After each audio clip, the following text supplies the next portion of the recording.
Happy Friday, everybody, and welcome into Locked On College Football Kickoff Live. That is Alex Dono from Locked On Canes. I'm Drake Toll from Locked On Big 12. Thank you for making Locked On College Football Kickoff Live your lunchtime listen every Friday. Alex, look, the news is broken about SMU, Stanford, and Cal going to the ACC. I can tell you this much. Yesterday, I was flushing the toilet as one does, accidentally knocked my college class ring into the bowl, flushed it away forever. Gone. It's gone. It's over. It's gone. And it's the second most embarrassing thing that's happened this week, because the first is Stanford, Cal, and SMU going to the ACC. You've got a team in that conference for how long?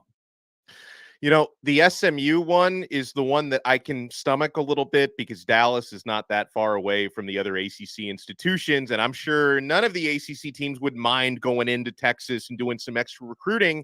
These Northern California teams, though, Drake, there's a reason why, with all the realignment and additions the Big Ten have made and the SEC and the Big 12, why everyone has passed to this point on Cal and Stanford, because they're not moving the needle athletically. And then you add in the logistics, the travel costs, because listen, this is College Football Kickoff Live, all right? We're focused on one sport, the biggest revenue sport.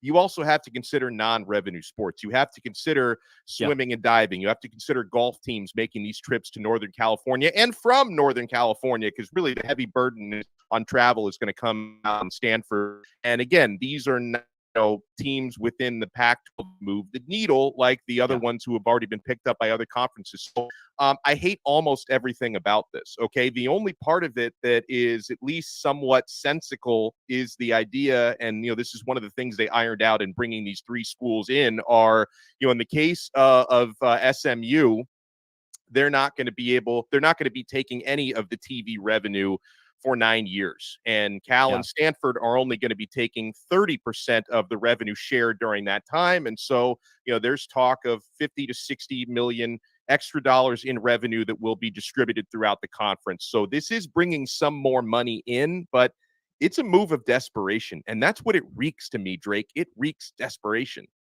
Alex, we're in a position where the ACC is building a safety blanket with the knowledge that Florida State is likely going to jump ship. UNC obviously is unhappy. I don't think Clemson and Miami are going to sit around in the ACC when those two brands leave. It's inevitable at this point.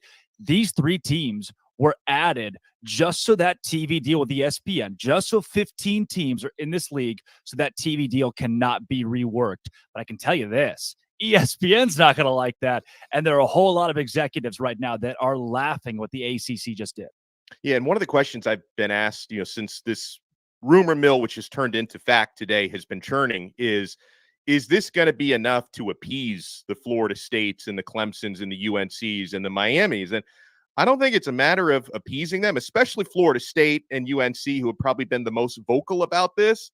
I don't think this is making them happy. I just think the reason why Florida State is still a member of the Atlantic Coast Conference is they've not yet found an affordable way to leave. It's only a matter of time. It's only a matter of when, not if. As soon as they can figure out a way to finance a buyout, or, I'm sure most of these ACC institutions have legal teams combing over that grant of rights agreement, trying to figure out a loophole somewhere. To this point, they've not been able to find one, because that is more than 100-year-old precedent that is kind of defining that grant of rights agreement. But, something we have to remember, Drake, is every single year it becomes just a little bit cheaper to buy your way out of it. So it's only a matter of when, not if. Dono, Locked On College Football Live. We've got a lot. We'll recap last night's Florida and Utah game. We're going to preview LSU and Florida State this weekend, Colorado and TCU as well. But I want one big prediction, one massive prediction about the NCAA from you. Well, here's something I'm sure we're going to talk a lot more about on the show today, but there's so much hype this year. Coach Prime in Colorado, Shedeur, the roster turnover, more than 80 scholarship players are new there in Colorado. All this hype, I'm telling you right now, that Buffalo's team is not going to win more than 2 games this year. Wow. And maybe that's not a bold enough prediction, because 2 wins would actually be an improvement from an obviously completely different coaching staff, completely different roster. They only went 1-11 last year, Colorado. All this Colorado hype, Drake, they're not going to win 2 games this year. And listen, I think laying foundations, Coach Prime is going to end up making Colorado more of a power than they are now, but they could easily open their season 0-5.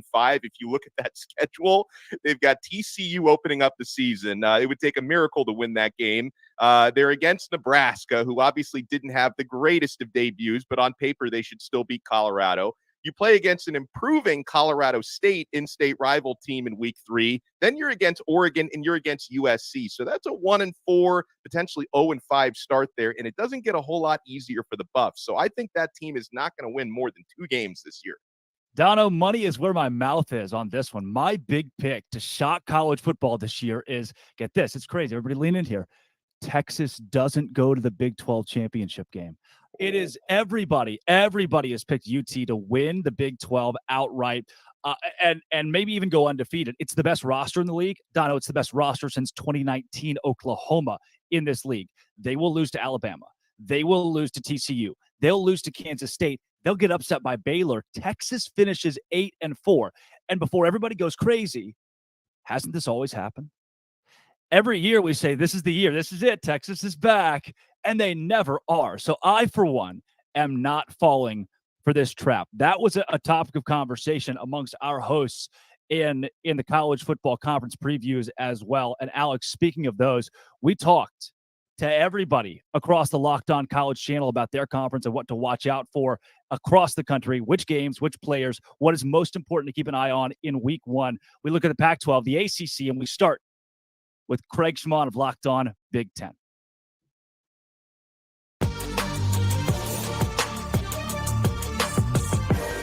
There's so many great college football stories just in the Big Ten. I'm about to explode. I can't wait for this season to get up and rolling. First of all, let's start with the Ohio State Buckeyes. There is so much pressure on this football team and Ryan Day.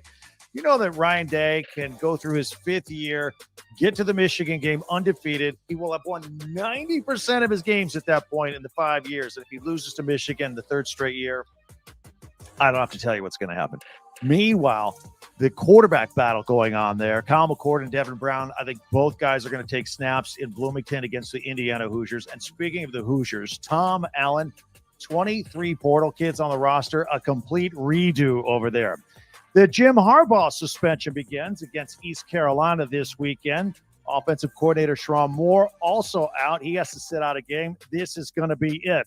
So defensive coordinator Jesse Minter will be the head coach for this game. And don't forget, Jim Harbaugh's 84-year-old father, Jack Harbaugh, is going to be an assistant head coach for this game. It's unbelievable. You can't make this stuff up. Also, former Michigan quarterback Cade McNamara, he's now at Iowa. Look, at Michigan, he won a Big Ten title, and he got to a playoff game. Now, he's going to go to Iowa. He doesn't have to be awesome. Look, last year, Iowa defense was great. Their offense stunk. So all Cade McNamara has to do is just be mediocre. Just be okay. Defense and the offense closer together, complementary football, and Iowa representing the West in the Big Ten championship game this year. A couple of new coaches. Of course, Matt Rule, the new head coach of the Nebraska Cornhuskers. They're very excited about him there. They opened up the season against Minnesota last night. And Luke Fickell at Wisconsin. The Badgers take on Buffalo to start the season. Fickell and offensive coordinator Phil Longo are changing everything up at Camp Randall. They're going to run this air raid offense. What's Wisconsin known for? Big, beefy offensive linemen and big power running backs, right? No, they're airing it out. Maybe. I did a little research, found a little nugget this week. When Phil Longo was at North Carolina, he ran the ball 45% of the time. Maybe a much more balanced attack at Camp Randall. We'll wait and see. All right, Sunday. Big Ten's on national TV. Northwestern, Rutgers, 12 o'clock CBS. Only game in town. I believe the last 2 teams I'd picked to put on national TV, but that's just me. I still love it. I love all things Big Ten. Let's get back to the Saturday games here. Most Big Ten games are like double-figure point spread, some 20 to 30 points as well. One game to keep an eye on right here. Write it down. Fresno State at Purdue. Purdue's only a 3.5-point favorite in this game. Fresno is coming off of back-to-back 10-win seasons. They've won the last 4 bowl games. Their defense only gives up about 19 points per game. They could be tough for Purdue. Of course, Ryan Walters making his debut as the head football coach. By the way, his mom is singing the national anthem at Ross-Ade Stadium. And, of course, Hudson Card, the transfer quarterback from Texas. He was at Texas. He saw the writing on the wall.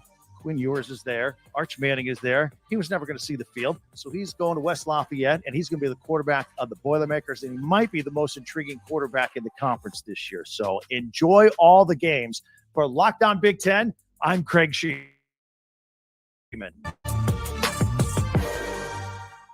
What's up, everybody? Candace Cooper here, Locked On ACC, and I'm here to talk about the best matchups out of Week 1.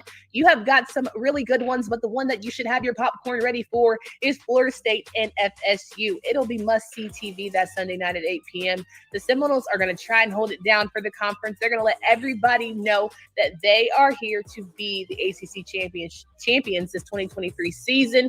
Jared Verse and the boys. You got Johnny Wilson, Jordan Travis, some very talented players ready to lock and load. But if you're looking for some inter-conference matchups, I'm trying to tell you Duke and Clemson will be a good one on Monday.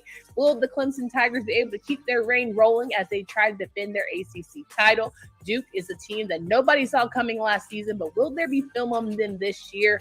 Remains to be seen how well they can produce under Mike Elko in year 2. It's not a fluke, according to them. So I want you guys to be locked and loaded on the Blue Devils, quiet as it's kept.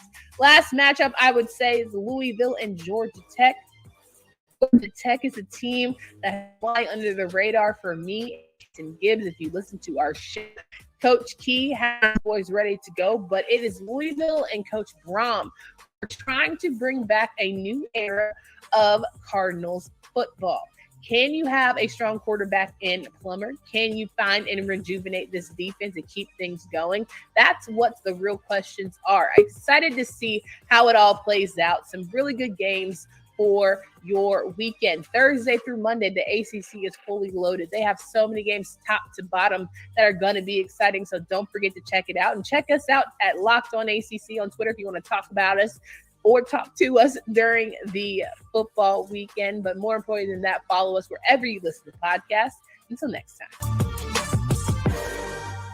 Spencer McLaughlin here for Locked On Pac-12. Only one game this weekend in the conference has a point spread in single digits, but there's still a lot to watch for this weekend because you're going to be looking at teams that are trying to win the Pac-12, trying to make a statement this weekend one way or another. Let's start with Colorado. They've got the big noon kickoff game against the reigning runners-up in college football in TCU down in Fort Worth. They're going to be greater than 20-point underdogs in that game. And everybody wants to know only about 75 different things about Coach Prime's team, most notably all the new players that they brought in. What does it look like? How competitive are they? Do they cover a 20-point spread? Do they keep it close? Do they hang around?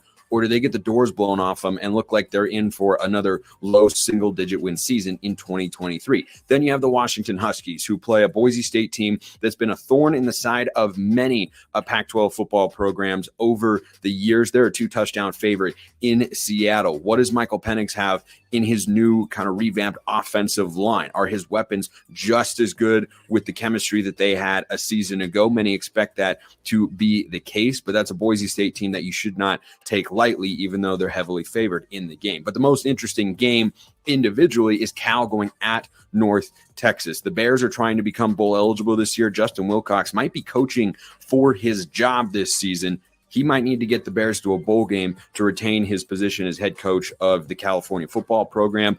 They are a 7-point favorite at North Texas. Now an American Conference team on the road. Sam Jackson's going to be their starting quarterback. Look to see what we get from him and what to expect from him as the season goes on. And lastly, don't overlook UCLA. They're expected to play up to 3 quarterbacks this weekend in a quarterback-rich conference. It's interesting to see who's going to emerge and if one player does emerge at the quarterback position for Chip Kelly in 2023.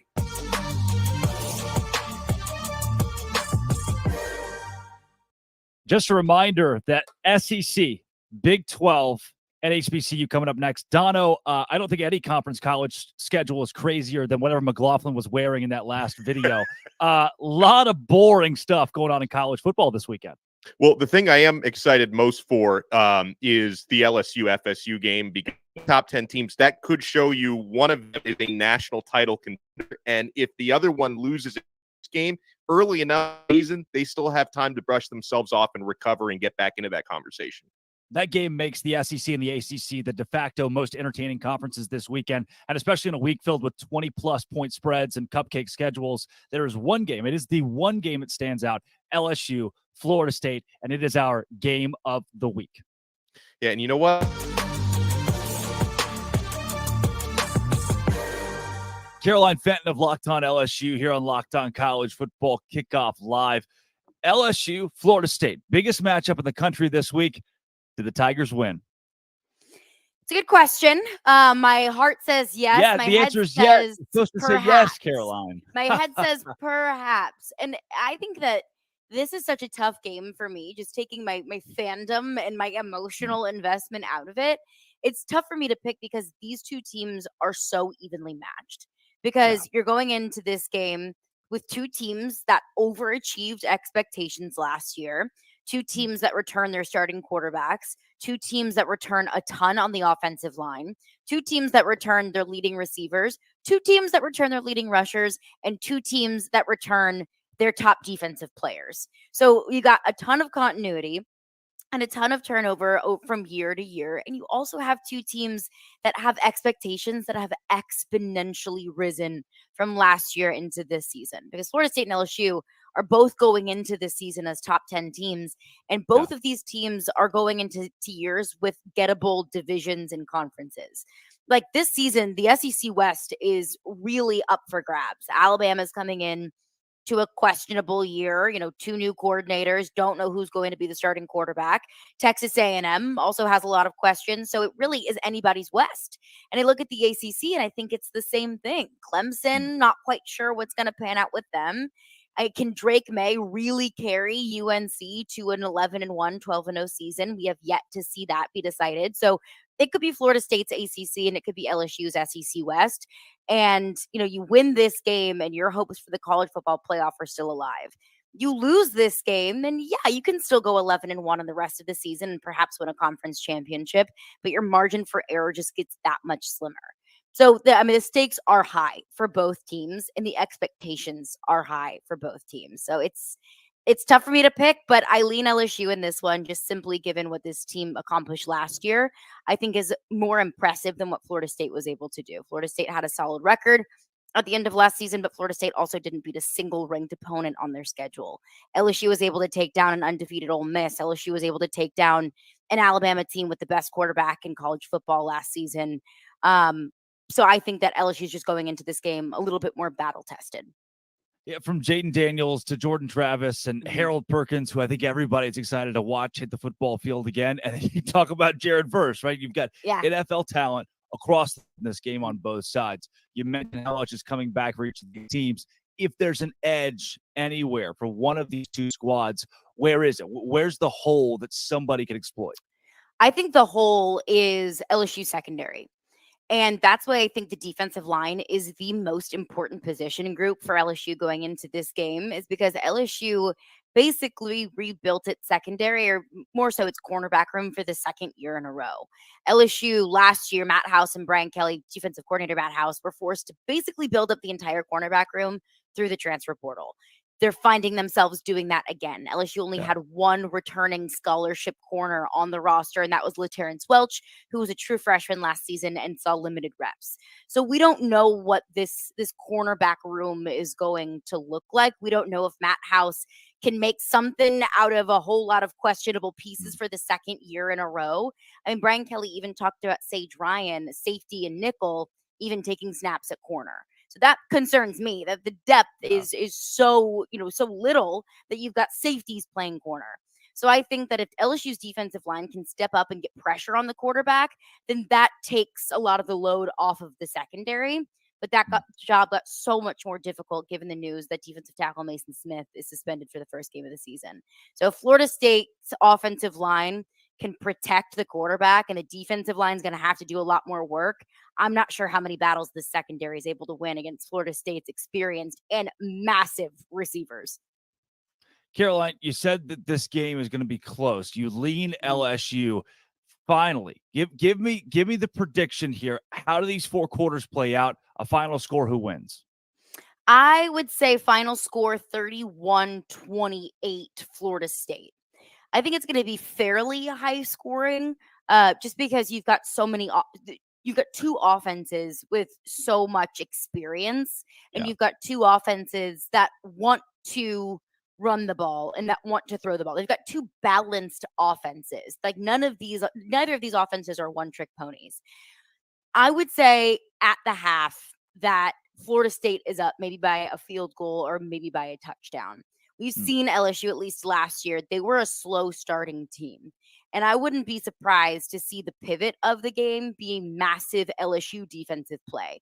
Last year, it was almost like clockwork. Like it was almost weird and eerie that LSU would start slow and it would take either an interception or a big sack or a strip sack or whatever it might be, just a massive defensive play to just unlock this LSU offense. Like it was crazy the way that a big defensive play could energize this team.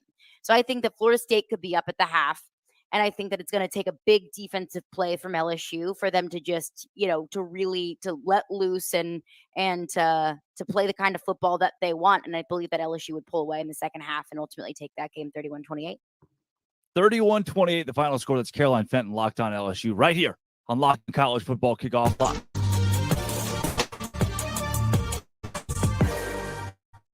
We got so much up here. College football kick. The Florida Gators. Man, it sucked last night, Dono. I'm sure you were so torn up about that. Prime time in Colorado this weekend and some realistic expectations for Coach Prime and the Buffs. That is next. Dono? Well, folks, buying those last-minute tickets to see your team play on Saturdays doesn't have to be a stressful experience. I know in the past it might have been. Are you getting the best deal?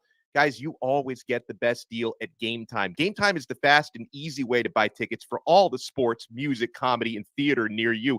Killer deals on those last-minute tickets. I was looking at tickets for my Miami Hurricanes against Miami of Ohio for as low as $4 for tonight.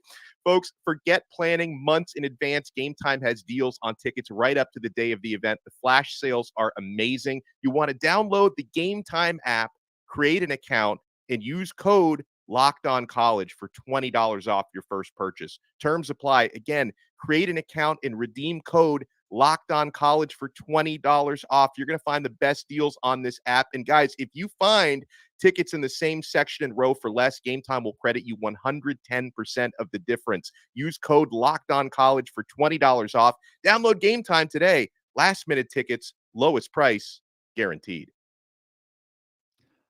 About last night, guys, as Kenton Gibbs of Locked On ACC joins us again. Drake Toll, Alex Dono, Kenton Gibbs.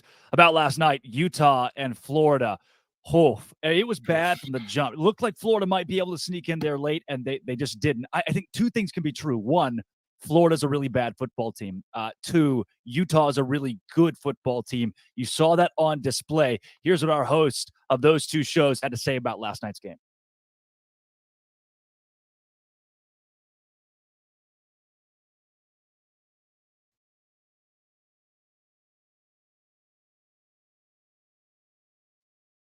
All right, guys, we're going to take a pivot here and move out to Colorado. Let's go west here real quick before we get to that. Dono, you mentioned on it earlier. You touched on it earlier, Coach Prime and the Buffs.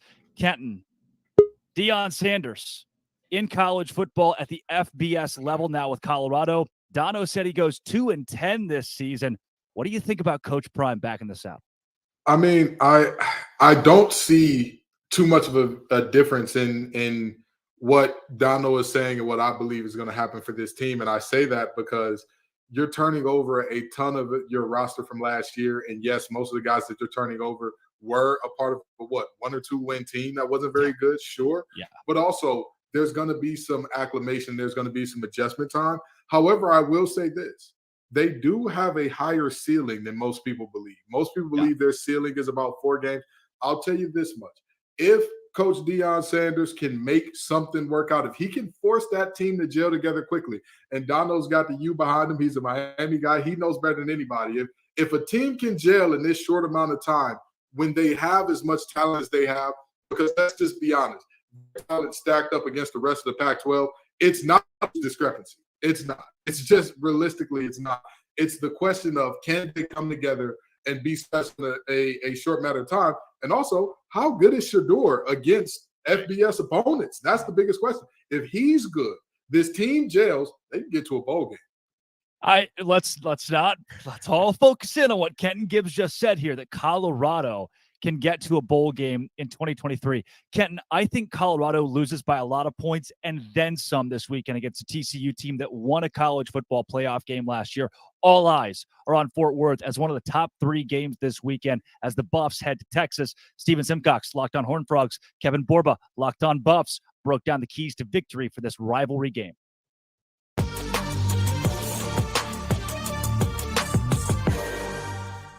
All right, Kevin, give me one or two. You talked about matchups. Give me just one or two keys for Colorado. If they win this game, how's it get done? Yeah, I think the main key is protecting Shedeur Sanders.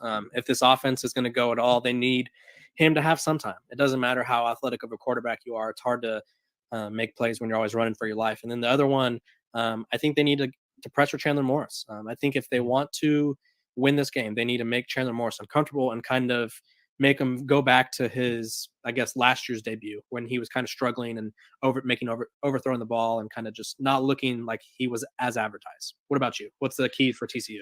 Yeah, I mean, I'll say Sonny's talked a lot about how they're trying to just focus on themselves because of the challenge of preparing for this team. So, I mean, I think football 101, not turning the ball over, not committing stupid penalties, don't give up like a special teams touchdown, any sort of easy scores, easy plays for Colorado have to be, just a big no for the game. And then I think offensively, they're going to need to score.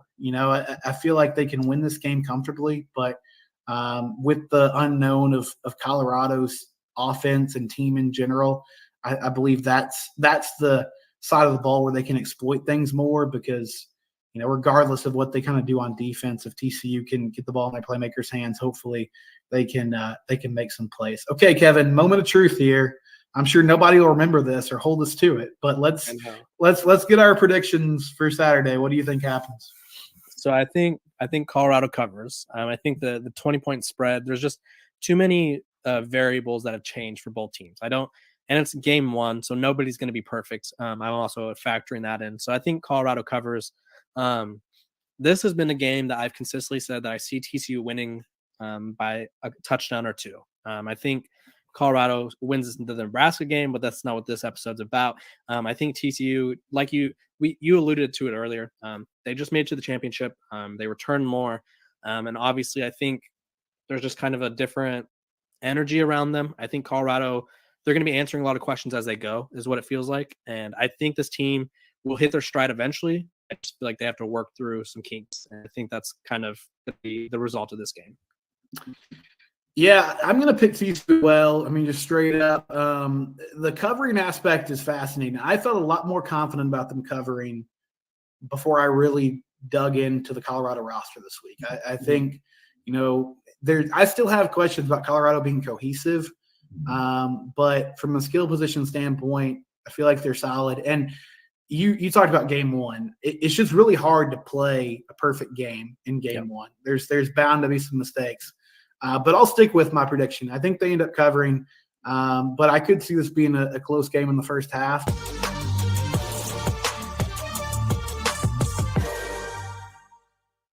Oh, wow, Dono, 2 of our more tame hosts. Nobody really wanted to win this game by a lot this weekend, I guess. You had to pry it out of Steven Simcox to say the Frogs are going to do well. Look, TCU's got Trey Sanders at running back from Alabama now. They've transferred in the number 1 JUCO guy in the secondary in the country. I don't see this game being close. Well, there are certain areas I'm going to be looking at from the Colorado side, like their defensive backfield. You expect that, obviously, not only to be well coached by Deion Sanders, but they've got the talent there, looking at guys like Travis Hunter. And what is true freshman Cormani McClain going to do? Because it seems like he took some lumps, had some good moments and some bad in fall camp. So that's definitely an area on a Deion Sanders coach team I always watch.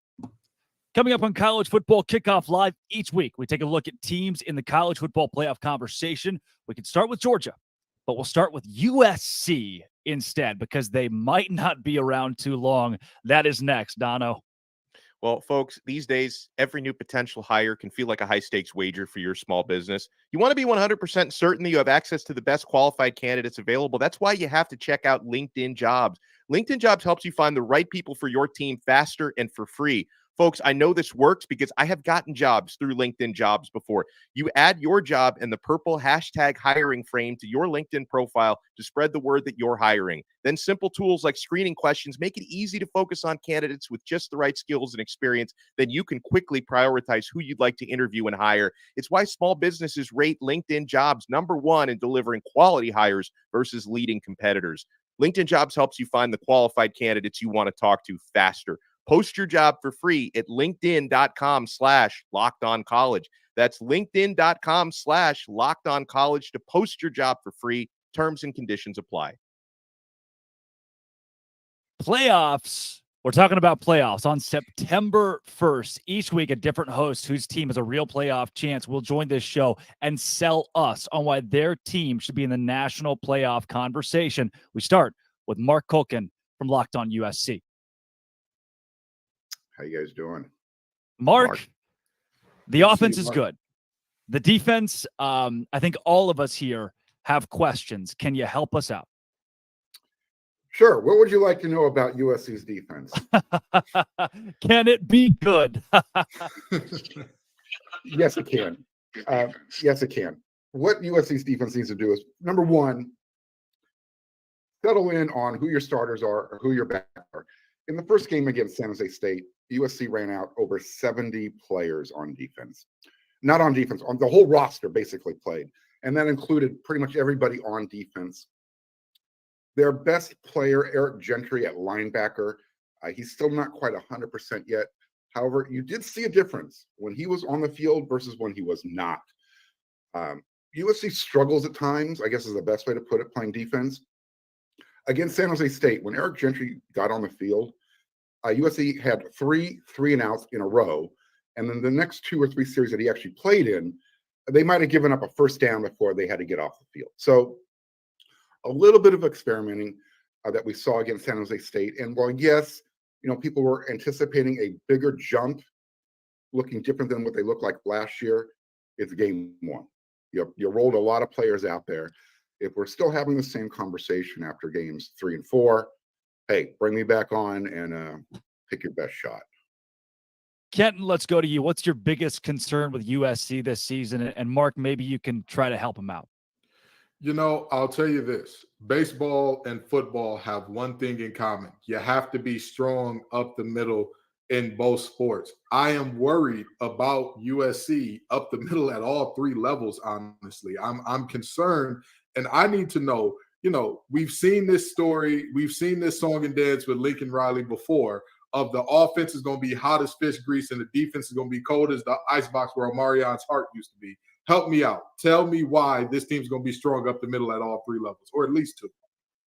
So one of the issues that USC dealt with last year in Lincoln Riley's first year was a lack of depth. They attacked the transfer portal probably as well as anybody did during the offseason. They brought in Bear Alexander from Georgia. They brought in an Anthony Lucas from Texas A&M. They brought in a Jack Sullivan from Purdue. They brought in Keon Bars from Arizona. Keon Bars and Bear Alexander are the 2 guys up the middle. Mason Cobb is the linebacker from Oklahoma State. These are the areas that they're trying to address where they showed significant weakness last year. So they put the Band-Aid over the middle. They brought in more players. They addressed their depth issue. And let's just be honest, folks. Last year, USC missed the playoffs by this much of a margin. And that was with 0 defense. They don't have to be great. They don't have to be really good. They just have to be average when you've got Caleb Williams and that type of offensive firepower that's going to keep you in every single game. Because if the other team can't score with USC, USC's defense just needs to do enough to carry them over the finish line. Wow. I want to pause there and just explain. You just explained the thesis of Big 12 football for the last decade. Hey, our defense can suck as long as the offense scores. Mark, the adage is defense wins championship. So maybe that won't hold true for you and the Trojans. But Dono, what's for you? Well, no, I'm going to go with the concern. I'm going to go with the strength because I'm a glass half guy, all right? You mentioned Caleb Williams, too. Obviously, he's off to a nice start against San Jose State. 4 touchdowns, no interceptions, big yardage. Heisman darling, already penciled in as the first overall pick in this coming NFL draft. Could he be even better, Mark, than he was a season ago? What do you think the ceiling is for Williams in that O?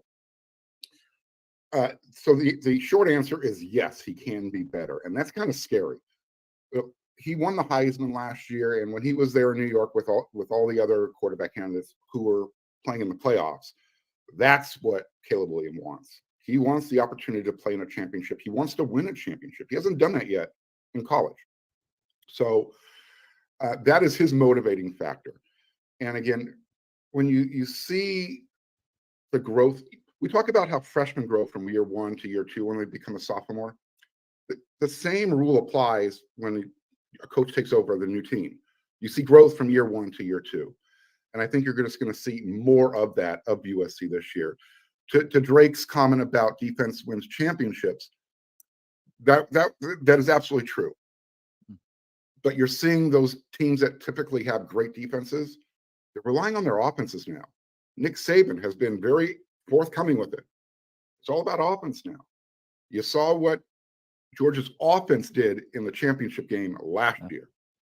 It wasn't really their defense that won the game. Well, Mark, TCU did only score 7 points. So you can make a case in either direction for the Georgia offense or defense. I was about to say that defense. I mean, they had TCU standing on their head for half the game. That was a tough one. That was a real tough one. So that may not be the best case of all time. I also saw Georgia struggle with Kent State to start the season. So Missouri, Missouri on the road. Certain games we can go that all day long. Yeah. That's true. Well, Mark, for now, your team is a college football playoff contender. And with the schedule in the Pac-12, that could still be standing within the next 10, 12 weeks when the season wraps up. Thanks for joining Locked On College Football Kickoff Live. Look forward to it.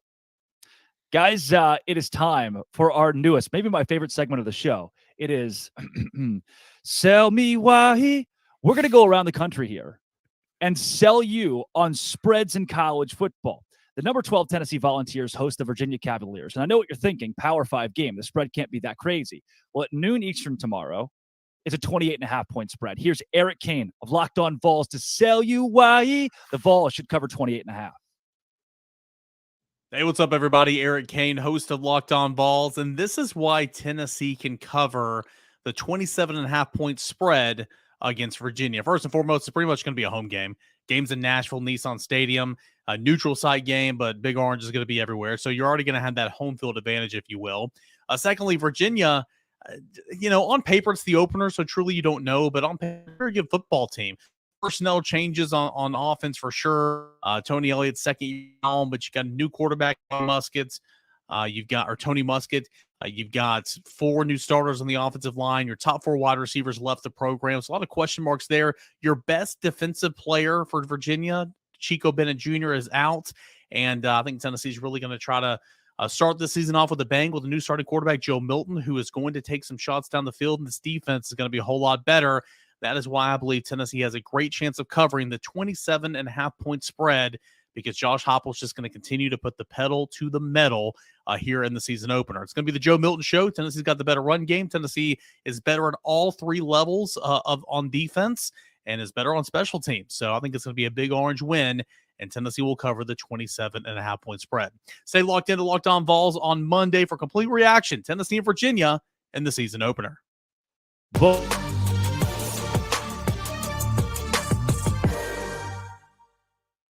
Book a 4-touchdown win for the Vols this weekend, guys. The Duke's Mayo Classic is tomorrow night. Number 21, North Carolina. The Tar Heels against Shane Beamer's South Carolina Gamecocks. The Tar Heels favored by 3 points. 2.5 at some books. Kenton, ACC guy. Is North Carolina top of the SEC in the Duke's Mayo Classic? Thank God we got somebody that can put on the decent representation of the ACC. Because, Lord, that first game, they don't have to sell me why. They don't got to sell me something good. They don't got to do none of that. That is going to be an absolute devastation. But in talking about this game with USC, UNC, who's the real Carolina per se, we're going to see a game that is going to be a lot like what we just talked about with USC's pundit. And I'm talking about Southern California here. It's going to be a track meet on turf. This is going to be a race to 50, whoever has the ball last type of game, because you look at UNC's defense and they couldn't stop a runny nose with Robitussin tissue and 8 different COVID vaccines. And you look at South Carolina's defense, and they lost. The SEC is known for being big and physical and defensive linemen flying at you from everywhere. And lo and behold, that may be where they're emptiest. That especially their defensive end room, where they lost a ton of talent basically overnight. So you'll see Drake May and Spencer Rattler potentially have great games here. I'm not sure about the line. FanDuel, I don't know. But whatever the over is, go hammer that thing. Unless that over is 120, go hammer it right now. Yeah, Dono, I am blown away by the South Carolina team with losses to Florida last year and Missouri, but wins against Tennessee and Clemson. They don't make any sense. And now with Spencer Rattler as a Heisman dark horse who's had a weird journey in college football, I personally like the +2.5, +3 for South Carolina. I think it's a great line. It kind of reminds you of an NFL line. Anytime you're talking about 2.5s or 3s, the LSU Florida State game is in a similar situation. I'm leaning ever so slightly to North Carolina to win the game and probably just cover, because 3 is usually the magic numbers with these things. I think Spencer Rattler's probably getting slept on a little bit too much, maybe not getting enough respect. I know it's the topic of conversation that side of the Carolinas, but I can tell you Drake May is more than likely going to be the best player on that field. And with 2 offenses, and, I know Drake May doesn't get a lot of defensive support, but in what's going to be an offensive-centric game, I'm going to go with the best overall player. And I think Drake May, he's going to have to do a lot this year, is going to put the Tar Heels on his back and just edge it out with a win and probably just cover that 3 points. But I'm not even sure which way I'm going to go on that yet, Drake. I could make an argument for maybe this game gets decided by a point in either direction, or North Carolina squeaks by with a 3-point win. With defenses turned off effectively, one thing I look at, Clayton White, when he got to South Carolina, this was a bottom 10 defense in the Power 5. In his first 2 seasons, they're now a top 40 defense. Not a massive jump, but in this game, I think it's enough where you're just not going to see a lot of that side of the ball. Now, playoff hopefuls Ohio State, they opened the season as 30-point favorites against the Indiana Hoosiers. 30-point favorites in a conference game. We head to Jay Stevens of Locked On Buckeyes to sell us why you should take the Buckeyes to cover. Most of the time, the thought of a team covering a spread of 29.5, according to our friends at FanDuel Sportsbook, you would think it won't happen. However, this is Ohio State versus Indiana. The Hoosiers are not the superior team. The Hoosiers do not have the superior talent. The Hoosiers do not have the better coaching. The Buckeyes are coming in motivated and seeking a season where they do not have the same outcome that they had a year ago. The quest to make sure that does not happen starts on Saturday. The Buckeyes week 1 starter at quarterback, Kyle McCord, and I do think he's going to do a phenomenal job of connecting with Marvin Harrison Jr. and Emeka Buka while he is out there on the field. Mayan Williams, Travion Henderson, I don't think the Hoosiers can slow down the Buckeyes' rushing attack, as those two guys are looking to make multiple trips to pay dirt. The defense, I think that'll be an elite unit as well. Buckeyes covering the spread of 29.5 against Indiana on Saturday, it can happen. All right. If that's what you want to cash in at FanDuel, be my guest, but I'm not touching that with a 10-foot pole. What I will do is head up to Fort Worth, where Deion Sanders is taking on TCU, number 17 Horned Frogs, and a 20.5-point spread at FanDuel. Kenton, I am all over Sonny Dykes and Chandler Morris this weekend. And here's the very interesting thing that I find about this TCU squad. Everybody's like, "Oh, you lost to Riley, brother. That offense is going to suffer." And I'm asking people, does anybody know who Sonny Dykes is? Like, what is happening here? Did we forget? Sonny Dykes' problem has never been putting up points. That has never been a thought of, hey, will this team score a lot? So with that being said, this team is going to score. They're going to do what they do. I mean, Travis Hunter for is great. He's amazing. He can only cover one time. He's only going to be covering one zone at a time. There will be some Colorado looking at the back of Horned Frog heads as if they're good balls. That's just how this game will work out. I believe that TCU is going to cover this spread. They say good teams good teams win and great teams cover. But in this reality, it's a good team that's probably playing against a team that's going to be a little outclassed here.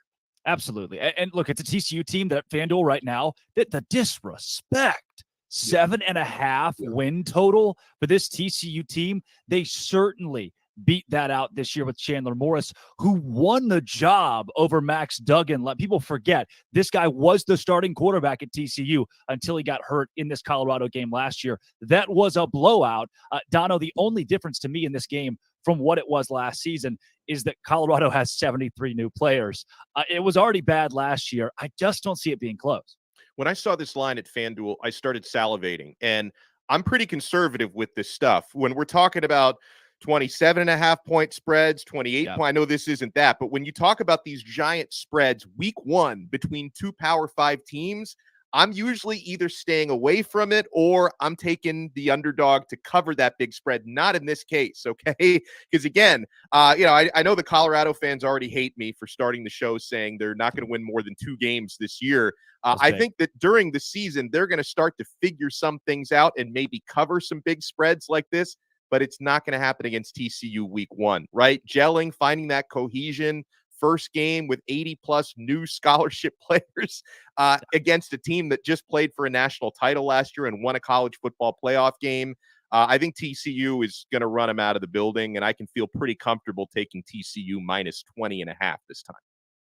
Now, on Monday night, the number 9 ranked Clemson Tigers head to Durham to open the year against the Duke Blue Devils. And somehow our mighty Clemson, who sells deals in God's name, image, and likeness, only 12.5 point favorites at FanDuel against the Duke Blue Devils. The Tigers, less than 2 touchdown favorites. Here's Damian Parson to tell you why Clemson should cover the spread. The Clemson Tigers are a 12.5 point favorite Monday night when they walk into Wallace Wade Stadium versus the Duke Blue Devils. And I think that they can cover this spread. The reason why, defensively, when you have a defense with as many NFL draft prospects as the Clemson Tigers on the defensive line, the second level with the linebackers, and then look into the secondary, you have players at all 3 levels to make the plays necessary to hold a potential high-octane offense, a diversified and versatile offense that the Duke Blue Devils have with dual-threat quarterback Riley Leonard and Jalen Calhoun, Jordan Moore at those 2 wide receivers. I think when you factor in a new starting right tackle who's never played tackle in college football, starting for the Duke Blue, I think that gives Xavier Thomas an opportunity to get into the backfield and create Rook, Aurora, Tyler Davis, Dustin Maskell, Barrett Carter, Jeremiah Trotter Jr. Those guys will make the impact, and that's why I think that they will cover the spread. If Clemson doesn't cover 12.5, I'll saw off my left pinky toe with a rusted knife. What are we talking about here? It's the Duke Blue Devils. Absolutely. FanDuel 12.5. I'm all over that one. Now, Kenton, since we got you here, Dono gave his season prediction earlier, his big one, that Colorado goes 2-10. You look across the landscape of the college game. What do you like? What's your one big prediction for this year? First of all, get that rusted knife ready. It's possible. This is not your dad's Duke football, but we'll talk about that later. My big prediction for this season is that Notre Dame gets closer to a national championship than Georgia this year. Wow. Notre Dame gets closer to a national championship than Georgia. I know that people are going to look at me crazy, but there are 3 reasons that I say this. Number 1, no team has three-peated since Minnesota, and Betty White was in grade school at that time. Yeah. Let's start there. Number 2, I know that everybody's lambasting how easy Georgia's schedule looks and all that. Look at Notre Dame's schedule. Look at it in depth. The only teams that you would say are in the same stratosphere as them is Ohio State, who has problems at tackle and quarterback, 2 positions you absolutely don't want to have questions about. Not problems, they have questions there. And then you look at USC, defense is optional. And you got Sam Hartman over there. Listen, that team is primed and ready. Now, will they get destroyed by 50 in the playoff? Very possibly. But this is a team that is primed for an 11-1 or undefeated season. It's Notre Dame for Kenton Gibbs this season. And coming up next, let's talk Arizona State Sun Devils. They have done one of the stupidest things that you could possibly do in college football. That is up next. But first, Dono. Folks, let's get ready for some NFL action with incredible offers from FanDuel, America's #1 sportsbook. I've been having so much fun even during the offseason on FanDuel, and now it's go time because right now, new customers can bet $5 and get $200 in bonus bets guaranteed. Plus, all customers who bet $5 will get $100 off NFL Sunday Ticket from YouTube and YouTube TV. Now, that's a great deal, guys. Now is the best time to join FanDuel. The app is easy to use, and you can bet on everything from the spreads to player props and more. The parlays are fantastic. So you need to visit FanDuel.com/lockedon and kick off the NFL season with an offer you won't want to miss. FanDuel, official partner of the NFL. I think the word joke encapsulates everything that has come out of Arizona State the last couple of weeks, and this one is maybe my favorite. After Herm Edwards committed recruiting violations by bringing recruits on a dead period because of COVID-19, Sun Devils have self-imposed bowl ban. Instead of firing Edwards for cause in the investigation, they gave him a $4.4 million buyout and then gave themselves a self-imposed bowl ban. Now the punishment lands on new head coach Kenny Dillingham. Locked On Sun Devils host Richie Bradshaw is not happy with Ray Anderson. I don't know if anybody with half a brain is. At the vice president of athletics for Arizona State, Ray Anderson certainly deserves all of this that he gets from our host, Richie Bradshaw. So, and it's crazy when you think about this, Drake.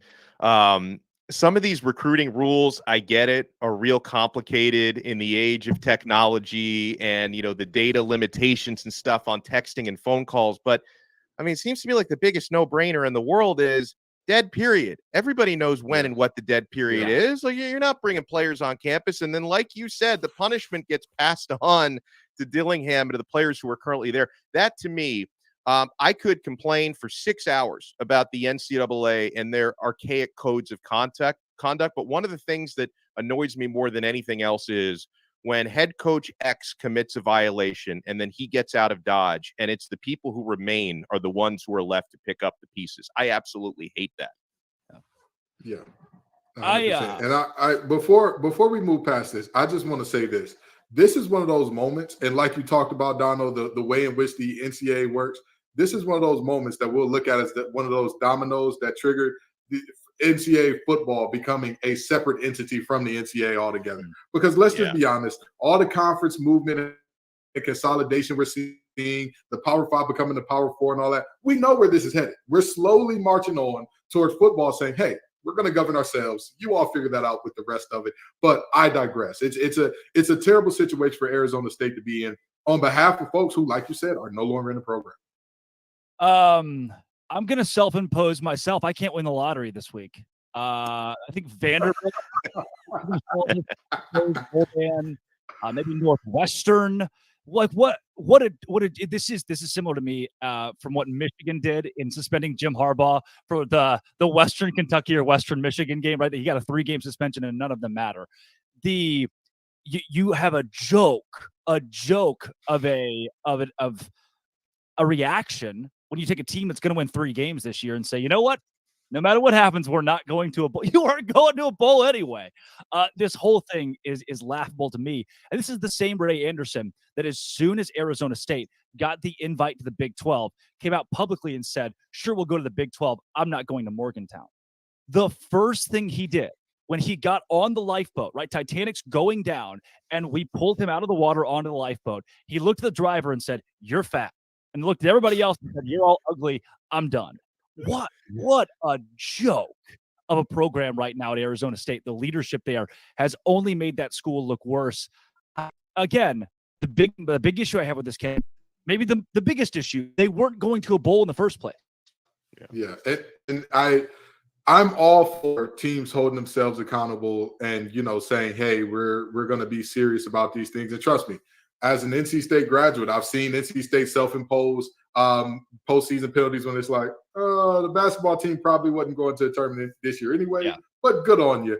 I'll say this. I understand trying to preempt the NCAA and say like, hey, we did it to ourselves, so you can't punish us anymore. The only problem with that is, like you said, this is a team that is going to be terrible. Like at the end of the day, by game 5 or 6, we'll already be like, oh yeah, this team is basically eliminated from bowl contention already. Huh? That's tough.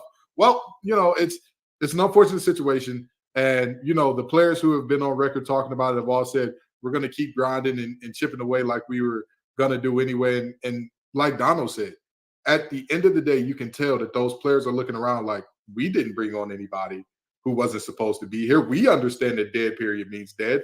That's Herm Edwards, who's probably back at ESPN being the talking head already. Like, let's knock this off. So, it's an unfortunate situation. But like you said, I am banning myself from dating Meg Thee Stallion this week for not being on time to the show today. I'm banning myself from dating Meg Thee Stallion. That's her loss, not yours. I'm sorry, Meg. I'm sorry. I know. I'm announcing this live. So everybody's spotting this out at the same time, including Meg. Meg, I'm sorry. Next week, I'll be back. I can't do it. I can't.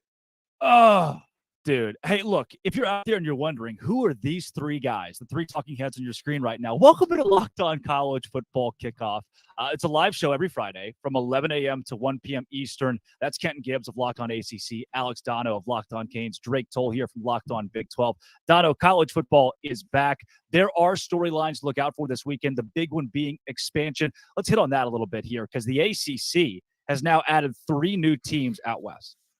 Yeah. The ones very, very far out west are the ones that are going to give me headaches and nightmares. I mean, this is a desperate move by a desperate conference. And in the case of Cal and Stanford, had a lot more to gain from this than the ACC did, because you're talking about your travel costs and logistics, because this is about more than just football, right? It's not just football teams and basketball teams who have to travel back and forth, golf teams, tennis teams, everybody has to make these trips from Northern California to the East Coast, all the way down to South Florida in my case. And, there's a reason why when the Big 10 and the Big 12 were poaching the Pac-12, why these are teams they left behind. They didn't want Cal and Stanford for a reason. Obviously, they move the needle academically, but they do not move the needle right now athletically. Now, in the case of adding SMU, I'm kind of intrigued by that. I'm curious to hear Kenton's take on this one as well, because, Texas and Dallas is not that far away, given the geographic landscape of the Power 5 conferences these days. It's not that crazy to add a team from Texas. I'm sure,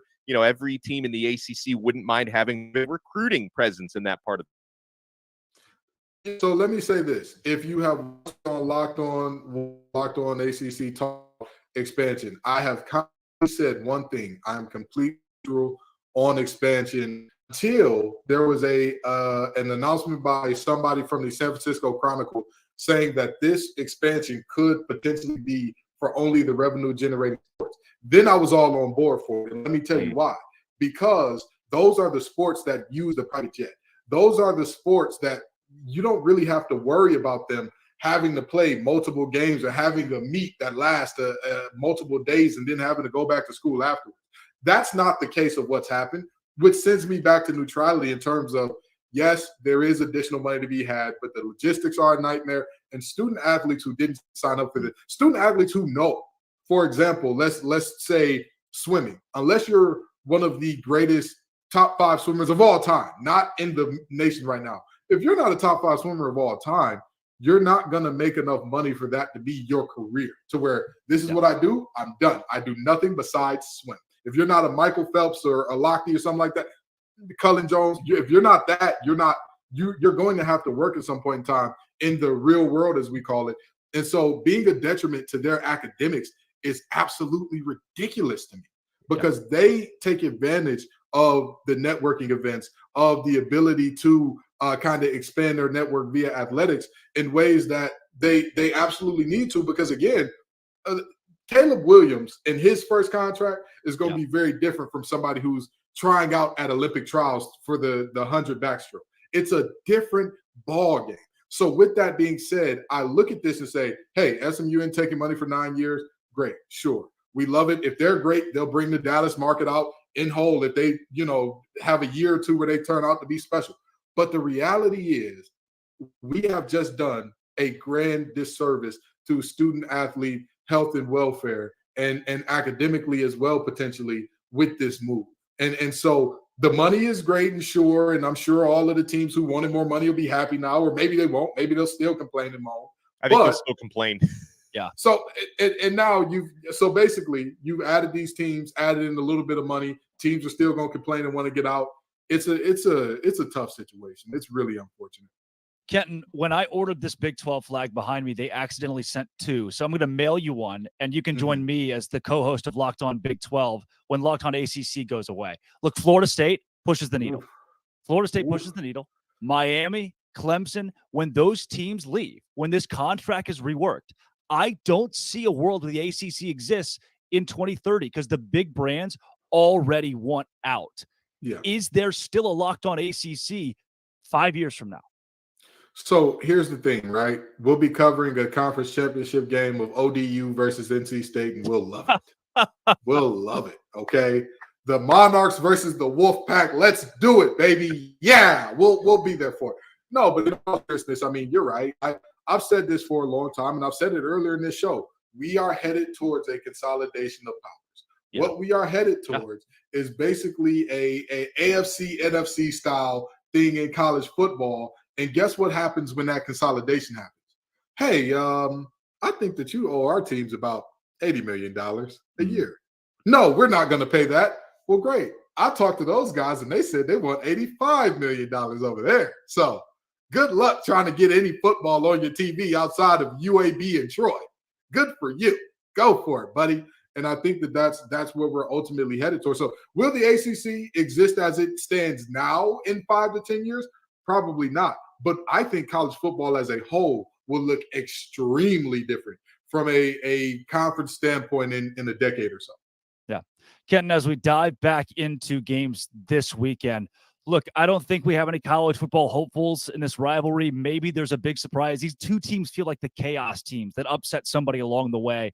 But I tell you, one player holds a ton of expectations. Andrew Lyons, Locked On Gamecocks, explains to Isaac Shade of Locked On Tar Heels why Game 1 holds a ton of weight for South Carolina QB Spencer Rattler.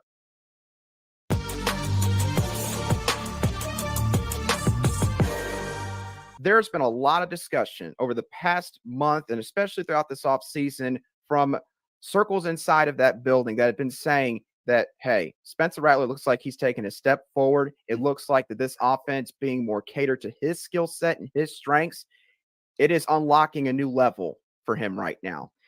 And I don't want to be disrespectful when I make this comment, but if you're going to have a defense, okay, say it. Where Spencer Rattler, if you're going to have a defense or be faced with a defense that's going to give you an opportunity to showcase all of the steps that you've taken this offseason, it is North Carolina's defense. North Carolina's defense has just kind of fallen off a cliff the last couple of years. Gene Chizik comes in his first year in 2022, and things somehow seem to get a little bit worse in certain areas. So still got question marks regarding that. So if you're Spencer Rattler, you're facing a North Carolina defensive backfield that has a ton of new starters, a lot of new faces, guys from the transfer portal. Some of them might be pretty good.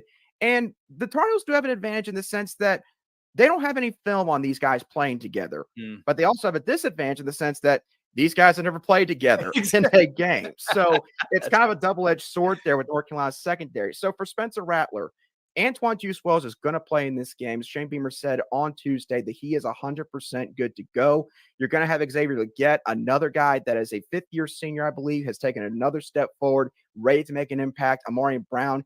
You got Trey Knox and Joshua Simon at tight end. You've got a lot of pieces there at your disposal.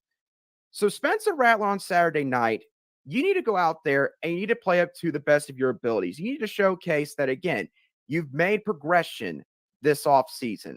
If South Carolina even wins this game, but Spencer Rattler does not have a bunch of chunk plays, there's not a bunch of explosive in the air. In all honesty, Isaac, I feel like the Gamecock fans will walk away a little bit disappointed because they've heard so much just how well he has been doing in practice, how good this offense has looked at times.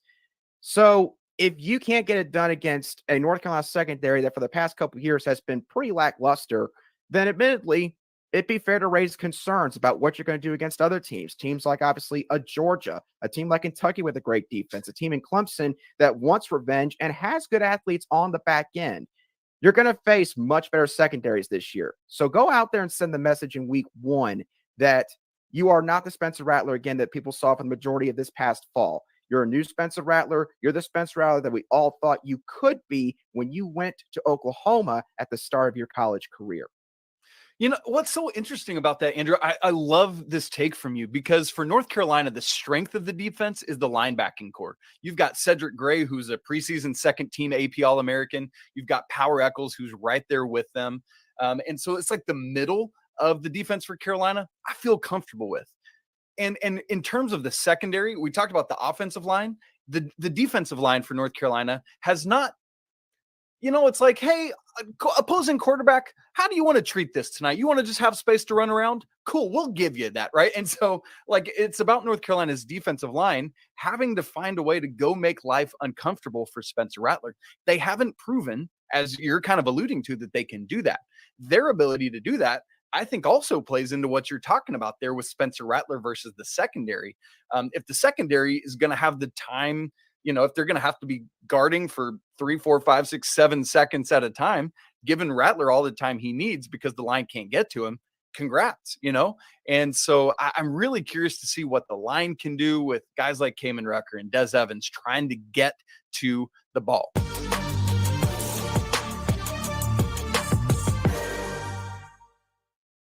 Alex Dono, $100 will win you $5,000 at FanDuel if you put it on Spencer Rattler to win the Heisman and he goes to New York and takes the trophy. Are you just throwing away money if you do it?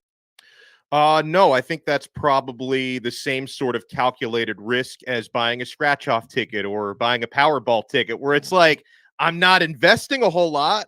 I think Rattler can be in that conversation. Now, if he doesn't carve up the North Carolina secondary this week, there's going to be a good indication we're not going to see him at the Heisman Trophy ceremony. But listen, I mentioned it, Drake, earlier, and I'll double down on it. I think people are probably sleeping on Spencer Rattler a little bit too much because he does have a better resume, I think, than people realize. I know the way things went down with Oklahoma's quarterback situation a couple of years ago left people underwhelmed, but he's a career so far 58 touchdown to 24 interception passer. That's a good ratio. This guy can get an offense going. So I'm buying that lottery ticket. Am I predicting Spencer Rattler to win the Heisman Trophy? Absolutely not.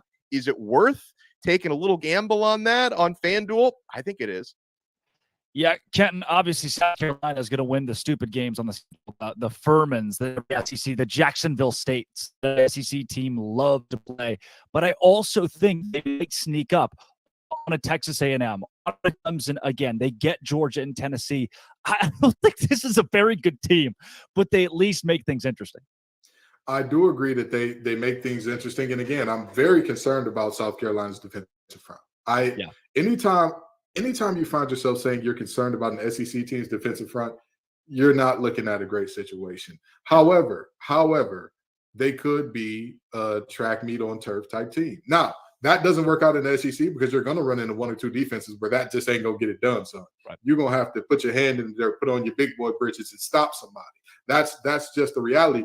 But we're not talking about Spencer Rattler going to the playoffs. We're not talking about South Carolina going to the playoffs. We're not talking about Beamer coaching these guys up to go 15-0.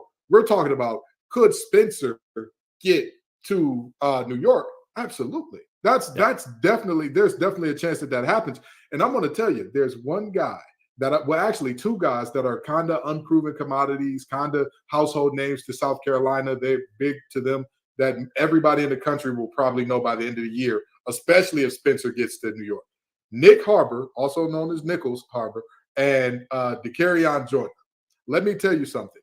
Those 2 are – Nick Harbor is a freak of nature. 6'5", 240, runs like, I want to say, what was it, a 10.9 or 10.6 or something like that in 100? Insane. Like, think of Calvin Johnson in the NFL in college. Like, that's the type of athlete that you're looking at there. And Joyner, he does it all. The man is the modern-day Cordell Stewart. He's played quarterback, running back, receiver. You name it, he's lined up somewhere on that offensive side of the ball as a skill position for South Carolina. If he can lock in on one position and truly lock down his playmaking abilities to just that receiver position and complement Juice Wells, this could be a special year for Spencer. reminds me of like a Robert Griffin III, how that team, I think they won the Alamo Bowl at Baylor. Yep. It wasn't a national contender, but the guy lit up the stat sheet so much that you couldn't go without giving him the trophy. That's how Spencer Rattler could backdoor his way to New York this season. And remember, a lot like RG3, Baylor did what the year that they won Heisman? They beat Texas for the first time in like so long. South Carolina could beat Clemson back to back for the first time in however long, and that would be the narrative. That would be hey, Spencer's in this team. They not have been great, but they won the Palmetto Bowl. You say what you want about them. They beat one of the best teams in the nation with that. Yeah. That's Alex Dono, Locked On Canes. Kenton Gibbs, Locked On ACC. Drake Toll here from Locked On Big 12. This is Locked On College Football Kickoff live every Friday, 11 to 1, as we roll through the 12 o'clock hour here, guys.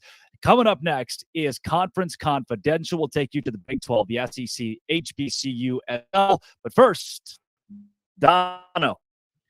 Guys, Game Time is the place for last-minute ticket deals. I know that can be a stressful experience. You're on some of these websites and you're not sure if you're getting a good deal. You're always getting the best deal at Game Time, and they're going to guarantee it. They've got flash deals and last-minute tickets. I've seen some pretty big teams playing this weekend. You can get tickets for under $10, guys. Forget planning months in advance. Game Time has deals on tickets right up to the day of the event. Those flash deals on football, basketball, baseball, concerts, comedy, theater, and more are absolutely amazing. And folks, the Game Time guarantee means you'll always get the best price. If you find tickets in the same section and row for less, Game Time will credit you 110% of the difference.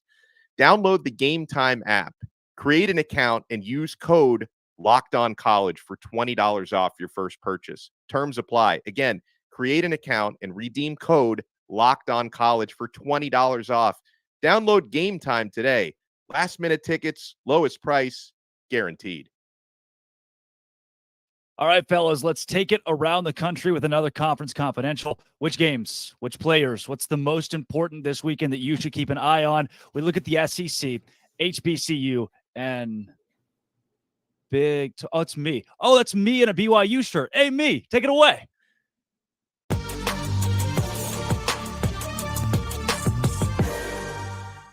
Hey, thanks, me. What a great haircut, man. You're looking good today.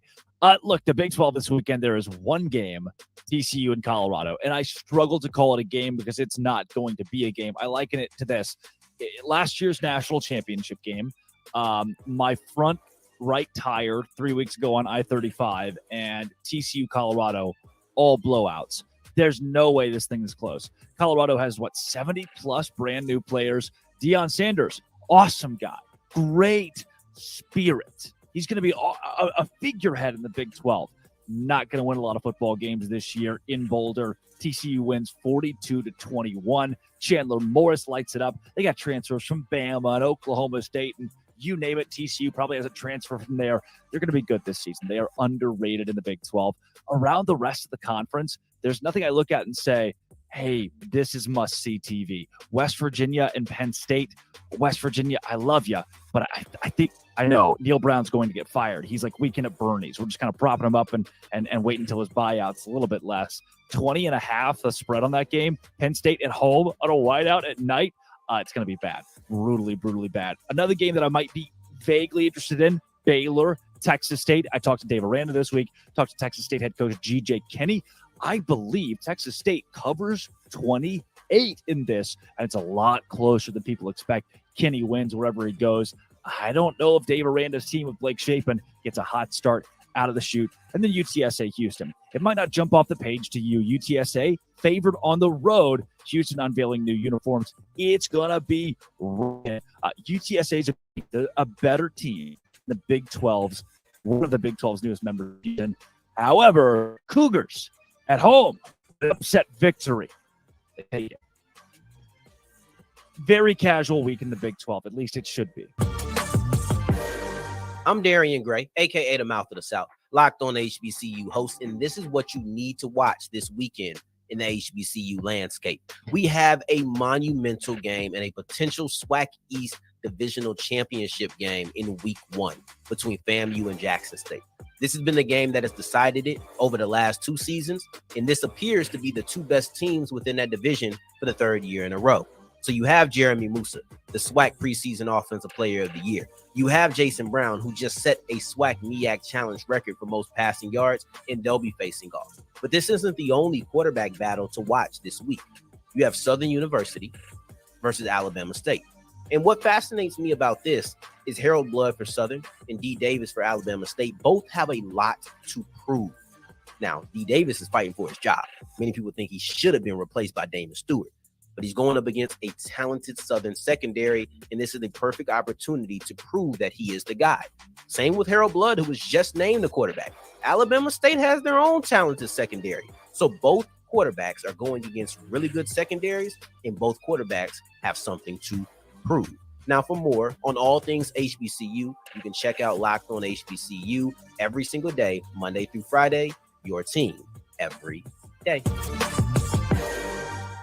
Chris Gordy here of the Locked On SEC podcast, coming to you from Orlando, Florida, the site of the biggest college football game of the weekend. That's LSU versus Florida State, a battle of 2 top 10 teams. Brian Kelly and company came up short a year ago. They're hoping to get the Seminoles this time around, and they have a loaded roster with Jaden Daniels back at quarterback. He is a Heisman contender, going up against another Heisman contender in Jordan Travis on Florida State's side. But looking around the rest of the SEC, there's some big games as well. South Carolina taking on North Carolina. Drake May, the quarterback at UNC, getting a lot of hype that he might be a top 5 draft pick next year. But a chance for Spencer Rattler to make some noise and Shane Beamer to get a big, another marquee win on his resume early on. Around the rest of the conference, it's all about quarterbacks. It's new quarterbacks in places like Tennessee, where Joe Milton will be taking on Virginia. Devin Leary over Kentucky. They'll get Ball State, but how does Devin Leary look in his first time with the Wildcats? And then, of course, the 2 picks to win the SEC this year, Alabama and Georgia, both replacing quarterbacks with Stetson Bennett and Bryce Young now in the NFL. What's it going to look like with Alabama? We hear Jalen Milroe might be the guy.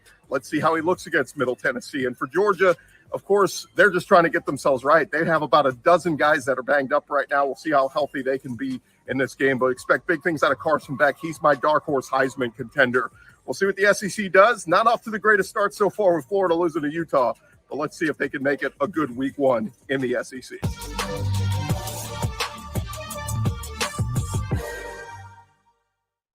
Wow, Goldie Epcot and fitting it on his Apple Watch. What a guy, multi-talented. And he picks Carson Beck to win the Heisman, a dark horse. No chance in hell.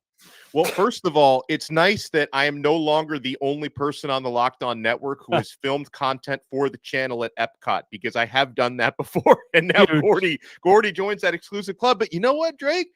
I don't think the Carson Beck shout out is crazy, because listen, man, I know the Heisman is an individual award, but let's not pretend supporting cast don't have a lot to do with that. And Georgia is absolutely stacked at every position on both sides of the football. So Carson Beck for Heisman, it may not be that crazy. And I got to tell you, man, if we're talking Heisman dark horses, and Kenton might think I'm crazy for this one, or he might agree, I don't know, but I'm not sleeping on Cade Klubnik at Clemson either, because again, I think he has shown some signs situationally. I don't think he was put in the best situations a season ago. He's got a really good supporting cast with the Clemson Tigers. So there's some other players I'm looking at that can get into that conversation in New York. Kenton, I saw an article today from a Georgia source that said Carson Beck could have been our starting quarterback the entire time. And I just the hype at Georgia, is it founded? I'll tell you this. Okay, like Dono said, the supporting cast is going to be there. They're going to be phenomenal. They're going to be great. They're going to make Carson Beck look like Stetson Bennett on steroids. He'll look amazing. We saw what Stetson Bennett looked like when he wasn't surrounded by the best players on the field in the NFL here in the preseason. We saw it. We saw it with both 2 eyes. In the words of Tyler Perry, we synced it. We synced it. Didn't look great. So Carson Beck, is the hype warranted around him? I don't feel comfortable one way or another castigating a judgment on this young man, but I will say, if he is as good as the hype warrants, then yeah, let's go ahead and hand him the Heisman now, because that means that my prediction about Notre Dame being closer to a national championship than Georgia would be incredibly wrong, and they're going to be the first team to three-peat in nearly a century. But with that being said, I think that the guy who our correspondent there was there to watch is actually the guy that's going to take it home in Jaden Daniels. You look at LSU, there seems to be a trend with them. They win 10 games, and then the next year, what happens? Undefeated national champs. That's what happened last time they won 10 games with a transfer quarterback who didn't look necessarily great in the first year. This could be his year to show everybody like, hey, I'm every bit as good as y'all thought, plus some. And I mean, I wouldn't be surprised if that is the guy at the SEC that brings home the hardwood. Yeah. Coming up later in the show, Auburn, a new head football coach. The Hugh Freeze era begins. We also talk about the best bets. If you love making money, your boy Q has got some free money at FanDuel this weekend. But first, a very one-sided rivalry in quotes, between Duke and Clemson. But this season, apparently, everybody thinks there's a ton of money for this game, and Clemson and them being in the national picture out of it, and maybe JJ Jackson of Locked On Blue Devils and Dame Parsons can help us put it all together. Parsons of Locked On Clemson. They got together this week to preview the game, talk about the direction under center for the Clemson Tigers.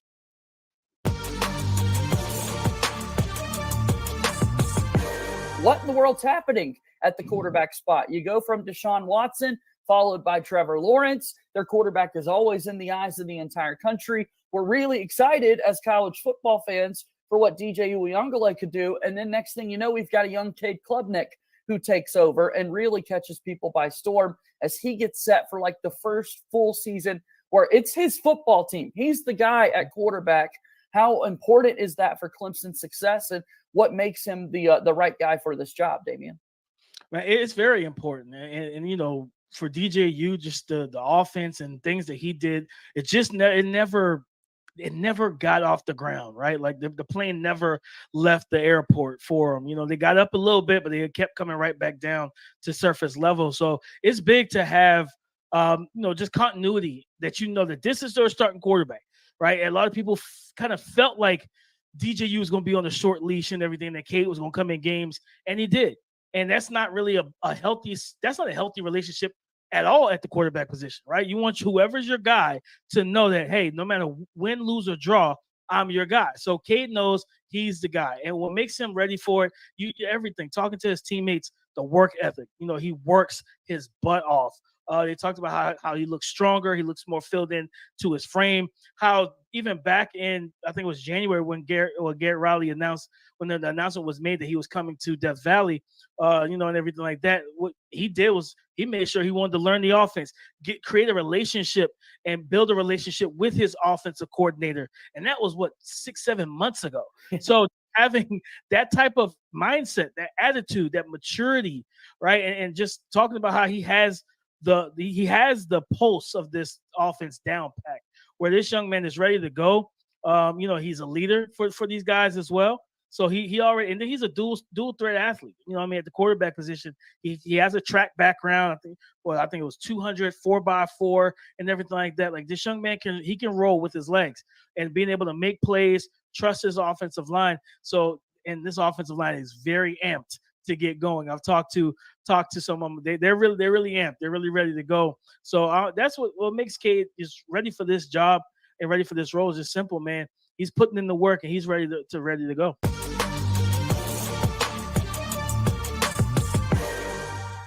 That's a sneaky big game coming up on Monday night. It really gets a slot of its own for college football fans to gather around Clemson and Duke. I told you coming up, we're going to talk Auburn. We're going to talk the biggest storylines with the Blackerby Blitz in college football in a 5-minute, fast-paced reaction to everything across the game, as well as best bets this weekend. But first, Dono. LinkedIn Jobs, my friends. If you're a small business owner, every initial hire can feel like a high wager. You want to be 100% certain that you have access to qualified candidates available, and that's why you have LinkedIn Jobs. LinkedIn Jobs helps you find people for your team faster and for free. And folks, I know it works. I have gotten jobs through LinkedIn Jobs. I know small business owners who have filled vacancies. You add your job and the purple hashtag hiring frame to your LinkedIn profile, and spread that word that you're hiring. People will see it. And then simple tools like screening questions make it easy to focus on candidates with just the right skills and experience so you can quickly prioritize who you'd like to interview and hire. And that's why small businesses rate LinkedIn Jobs #1 in delivering quality hires versus the leading competitors. LinkedIn Jobs helps you find the qualified candidates you want to talk to faster. Post your job for free at linkedin.com/lockedoncollege. That's linkedin.com/lockedoncollege to post your job for free. Terms and conditions apply. We are mowing through the 12 o'clock hour here, and the biggest game of the weekend. We've already talked to Caroline Fenton of Locked On LSU. Now, how about Locked On Seminoles? It's Brian Smith joining the show live. Brian, you get the biggest game. You get the spotlight this week on Sunday, and Caroline Fenton, the LSU host, already picked your Noles to win the game. Do you agree? I do, and we probably agree for the same reason, and that's Mason Smith not playing, and LSU's corners, we're not sure. They moved a safety to corner a week or so before the game. That makes me nervous for any team. It doesn't have to be Florida State, LSU, or anybody. That's not good right before a season opener. So there's a pretty good wide receiver corps in Tallahassee that's going to be coming down to Orlando for that game. I'm not saying they don't have talent, but when you don't have chemistry at corner, even one bust can be the reason the team loses a game. It happens all the time. And Brian, exactly what you're saying there is why my logic tells me LSU can and probably should win this game, but my gut is telling me Florida State's going to pull it off, because when you're talking about Johnny Wilson at 6'7" in that receiving core, Keon Coleman was a huge addition in the transfer portal, and Jordan Travis, that's another one. We've talked about a bunch of Heisman hopefuls already on this episode. That's another one that people are looking at in Jordan Travis at FSU. So how do you see that matchup playing out? And do you think that Florida State's passing game versus LSU secondary, is that the key to this game? I think it's the second key, but I still think, like, for both teams, the team that can run the football on the interior and bring up the safeties, that never really changes at any level of football. There's a certain guy on this panel that played a little D-line in his day, and I'm sure that he didn't like it when the other team could run the ball, because then you can't just tee off and rush the pass. It's not rocket science. You can do two things. You can run or you can pass. If you're only a one-dimensional team, the D-linemen eat. So the team that runs the ball on the interior, and both of the lines are tremendous. There's some NFL ball players. Will probably have advantage, but at the same time, again, LSU secondary is a little more vulnerable, at least on paper. So again, I think there will be at least one play. Wilson is the most likely. He's listed at 237 pounds by their depth chart, by the way. That's incredible for a quote-unquote wide receiver. There are tight ends, flex tight ends listed at less. I mean, that literally. So it's pretty interesting. I think they're going to take shots to him in the red zone. They're going to probably a flea flicker, a rollout, whatever. He's going to get a few vertical opportunities. I'm glad that you mentioned that, Brian, and I'm not wearing maroon to root for Florida State here. We just happen to have on the same color, brother. But I see. You're absolutely right about the stop the run and have some fun mentality that all of us defensive linemen have. But I want to talk about one thing that I think is very interesting in this game. Last year, Jared Verse had his breakout game here. He made his money in this game against one of the better offensive lines in the nation. Do you think that LSU will be looking for some revenge up front at least and saying, we're not going to get manhandled like we did last year? Because that 5, he wasn't just a problem. He was the problem for LSU all night. Well, two things there. Number one, he is a dude. There's no question. How he ended up at Albany out of high school, I have no idea. That's where he was before he transferred to the Noles. Second, both the FSU's offensive tackles were true freshmen last year. Yeah. I don't care what level you're playing at. True freshman and offensive tackle, again, that's Nervousville. I'm sure when you saw offensive lineman depth charts when you were at NC State and you saw a freshman, what did you say? Oh, well, look at my chops. We're going to have some fun. We're going to have some fun here. This is going to be good. But both those guys are sophomores and have physical traits that translate to the National Football League. I'm sure they're going to chip him. I'm sure they're going to do different things. But also, Florida State is inevitably going to move him around. He's not going to just line up at the same spot, do the same thing. Special players do special things. Harold Perkins will move around for LSU, too. He's another guy that, he's going to eat some tonight. He's going to play inside linebacker, but I bet they're going to move him. I sure as heck would. So you got to find ways to get Verse loose, stunts, different blitz packages to open him up, whatever it is. I'm gonna just say this. I'm jealous of you. You look like you're living in paradise right now. Hell of a great virtual background there, Brian. Really good virtual background. Listen, it's not. That's the real deal.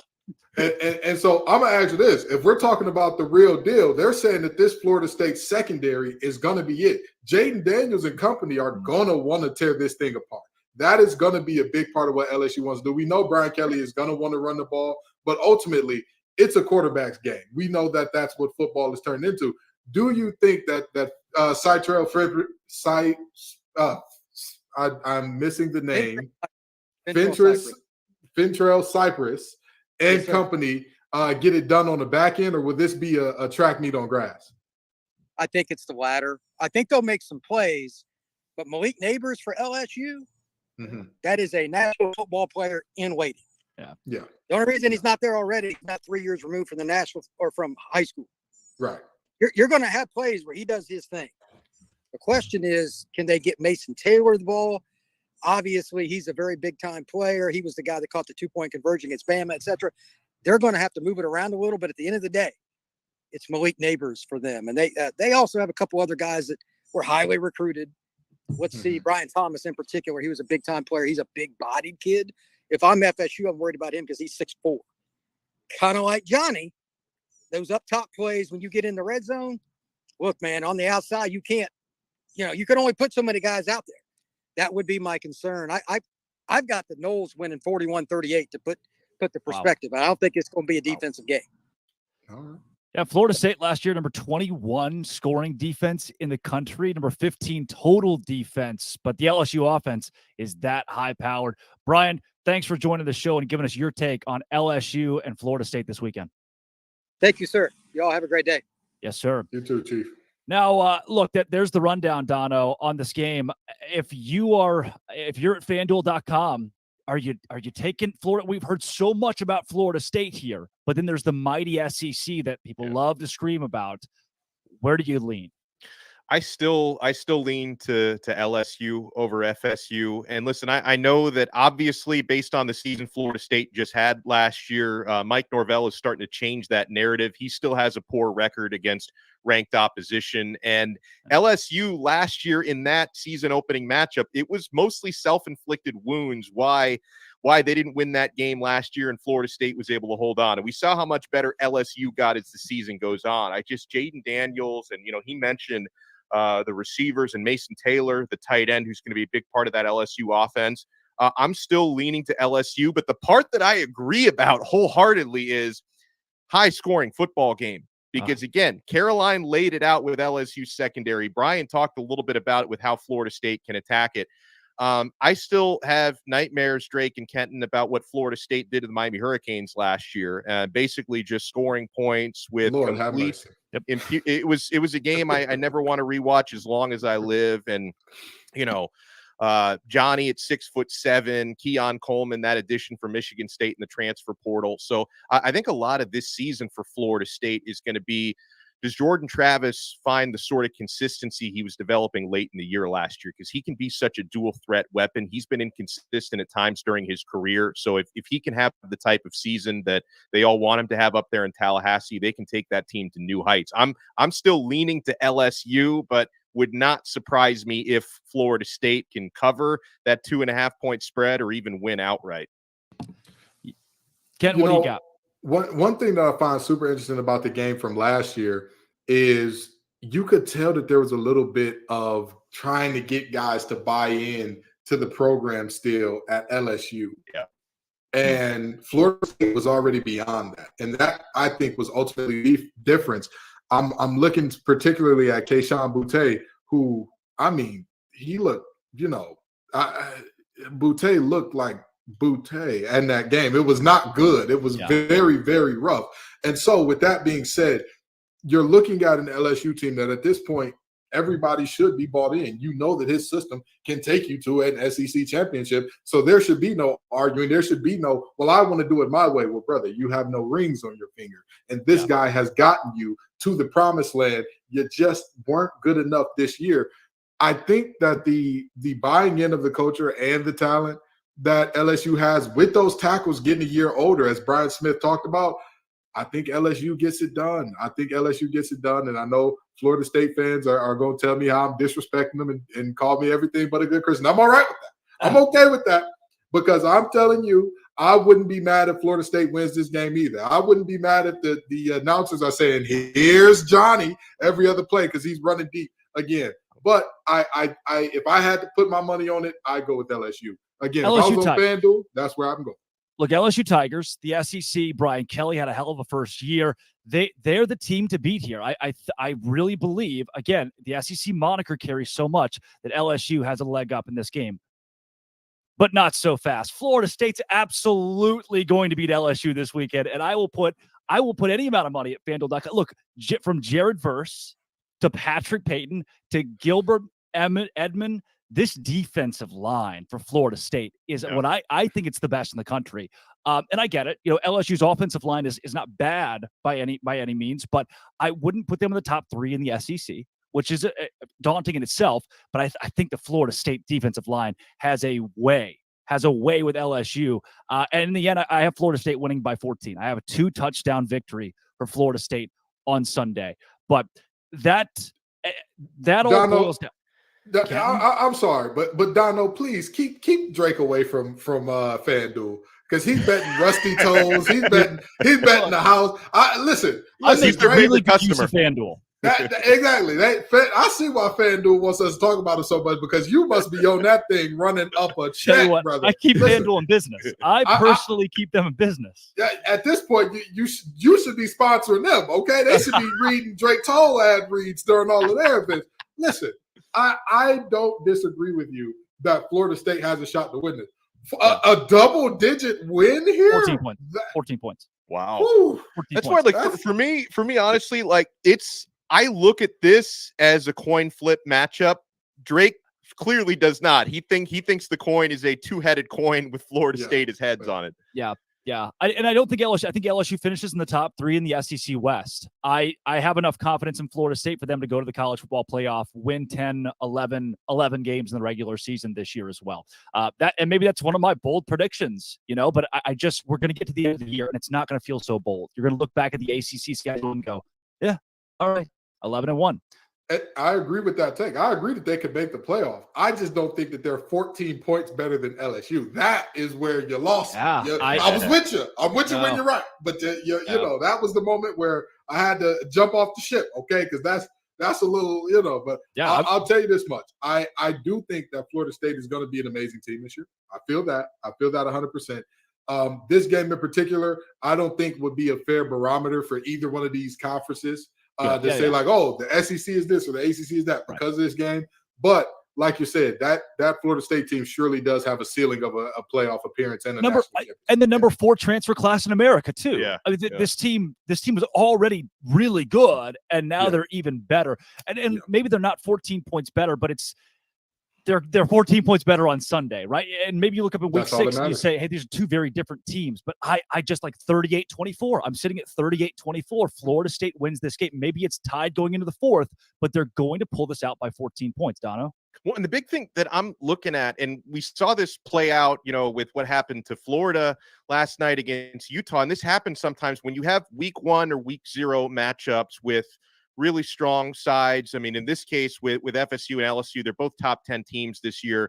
Are there going to be these mental week 1 mistakes? Because listen, Georgia is opening against Tennessee Martin. Alabama is opening up against Middle Tennessee State. Not everybody are playing marquee matchups week 1. And sometimes just the sync is not there. And that was something I thought that cost LSU that game last year, were self-inflicted wounds. If not for self-inflicted wounds by Billy Napier, Florida could have made a much better statement against Utah last night. So will one of these teams fall into that trap? I mean, Chip Kelly, obviously another year with his personnel at LSU. Mike Norvell, who went from a couple years ago being a laughing stock to now he's one of the more respected coaches in the country based on what happened with Florida State last year. Are they going to get through it without some of those self-inflicted wounds and mental mistakes? Now, Dono, you should know better than anybody. Talking about Alabama's first game, you cannot sleep on those Blue Raiders. I was hoping you wouldn't. I was hoping you wouldn't bring that up. I knew I should not have thrown that lure out there because Kenton. I think what you're saying is that's one of the bigger games in week 1. This could go either way. All I'm saying is, if anybody's talking about the Blue Raiders as an easy win, it should not be Miami folks. I have that much respect for Alabama, Kenton. That's what I did there. I don't think Nick Saban is going to fall into that trap that the worst Miami team in 20 years fell into last year. Hey, Money Milroe is going to be ready for game 1. Money Milroe should be doing something good there. So I feel you there. But no, I 1,000% agree. Week 1s, you see a lot of things that are interesting. Last night, watching the NC State UConn game, I saw a lot of terrible gap discipline by NC State. And they were doing a great job of tackling in coverage. They were right where they had to be. But that gap discipline in the run game, especially in the 3-5, it got them gassed a little bit. And so bringing that back to these games with national implications, I mean, if you're talking about giving Benson a lane because somebody's out of their gap, if he's leaving. That boy packing the mail, it's up. So, I agree that this week 1 is going to be about who doesn't beat themselves most of the time. But in this game, I think that these two teams are good enough and experienced enough that this ain't going to be somebody beating themselves. There's going to be somebody winning it. Well, here at Locked On, guys, we know that Zach Blackerby is our grand puba of all of our college shows, and I'm sure he's got a great take on LSU Florida State. At the outside world, though, you know him as the host of Locked On Auburn. Today, he is here to throw punches across college football with the biggest storylines in the Blackerby Blitz.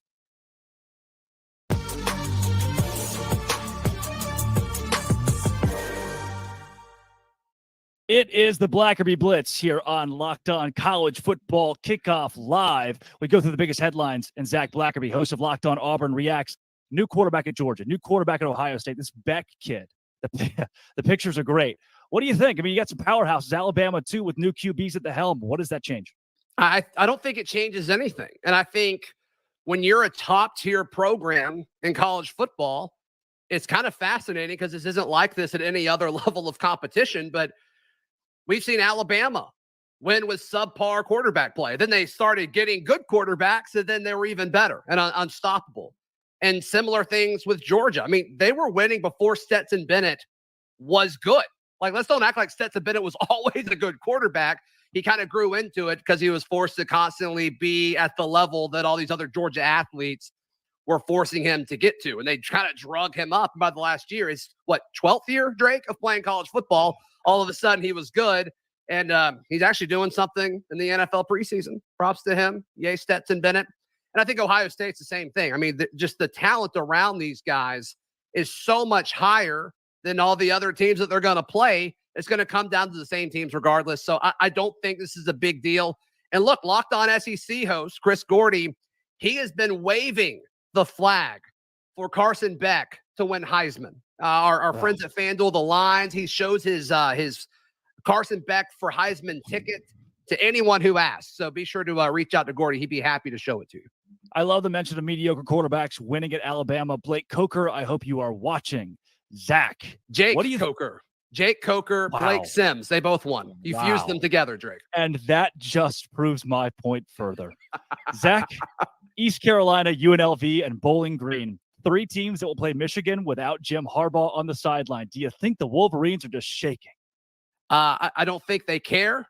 Jim Harbaugh may like it. Who knows? But like, I know they're getting a lot of flack. Michigan is for this self-imposed punishment, I guess, because it's really a slap on the hand. Because who cares? But one, like, they don't really have a hard 3-game stretch because Michigan plays no one other than Ohio State. And they could lose that game and still make the college football playoff. But also, who cares? I mean, the fact of having to be punished at all for buying some kids some hot dogs, get out of here with any of this. Let the guy coach. Yeah, they're not going to need him for these 3 games. It's a joke of a suspension. And it's, again, slap on the wrist just to say that we did it. Speaking of doing things to say that we did them, let's go to Arizona State. Where the 2-10 Sun Devils this year won't be able to go to a bowl game. I cover Auburn, right? And for basketball a few years ago, Bruce Pearl's like, you know what? We're gonna we're not going to the NCAA tournament this year. And it's like, well, that was like the worst roster we've had in the last 10 years. Like, the timing's always funny, Drake. I don't know. It's Arizona State. Who cares? I don't know if any Sun Devil fans are watching, but I would like to think they cares. And shout out to Richie Bradshaw, host of Locked On Sun Devils. Yeah, this makes no difference. They're not going to a bowl anyway, so why not? Hey, you know what? Northwestern bowl ban this year. Yep, that's right, self-imposed. The whole Zach. Yes. The whole Auburn coaching thing, Brian Harsin didn't work out in the end. So they've hired an upstanding American hero, a guy who has coached from a hospital, a good, strong Christian man. Hugh Freeze is the new Auburn coach. He has hired deposed Baylor offensive coordinator, a deposed Baylor defensive coordinator. And I'm sure that you couldn't be happier with all of this. Well, to be fair, last time we got somebody that Baylor didn't want, Auburn won the SEC West with Jarrett Stidham. So I think maybe there's something to that, Drake. No, the potato famine at Auburn is over. The Boise boys, the potato posse, they are no longer with us. And everybody couldn't be happier. I'm actually wearing a jacket right now, and it's very hot in Alabama, but it's freezing throughout the SEC because Hugh Freeze and the Auburn Tigers, they are issuing a freeze warning starting this Saturday when the Auburn Tigers host UMass. Do you think that 5-7 Auburn takes the pity bowl or rejects it before next season? I don't think there's any chance Auburn goes 5-7 this year. 4-8. Zach Blackerby, you heard it here first. No. Locked On Auburn. Oh, you're the 10-2 guy? I'm the 7-5 guy, which I think is a very measured take. Yes. 7-5. Auburn is back. Auburn is back. 7-5. That's Zach Blackerby. The Blackerby Blitz.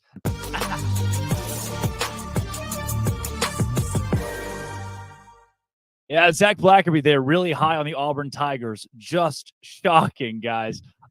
Look, there are some best bets in I know all these lines are nuts, but there are some best bets in college football coming up at FanDuel. Dono? Well, first of all, I am definitely looking at the odds this weekend, my friends, and I'm getting ready for the NFL season as well with incredible offers from FanDuel, America's #1 sportsbook. Right now, new customers, $5, $200 in bonus bets guaranteed. Plus, all customers who bet dollars will get $100 off NFL Sunday Ticket from YouTube and YouTube TV. That is a great deal right there in itself. Now is the best time to join FanDuel. The app is so easy to use, and you can bet on everything from the spreads to player props and more.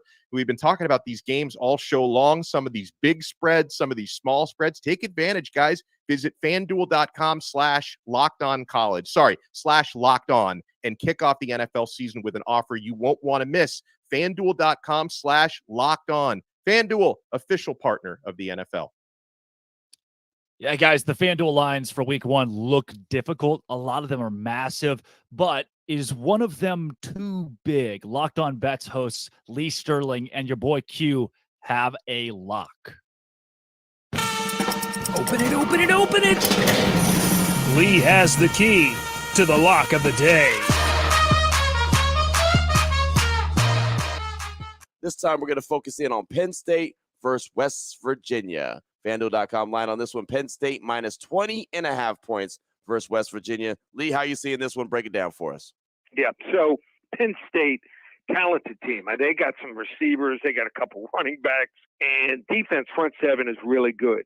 Where they're not so good as quarterback, brand new quarterback. I mean, do you want to lay 3 touchdowns when you're facing a team that is competitive with a brand new quarterback? Also, pretty much a brand new secondary, 4 out of 5 guys left. So I think Penn State, if they find that quarterback, they'll be in good shape, but they might be a tad overrated. 6-0-1 against the spread down the stretch last year. When they played Utah last year in that bowl game, Utah lost their quarterback. Cam Rising went out. As soon as he went out of that game, the game was over. So they were gifted that win here.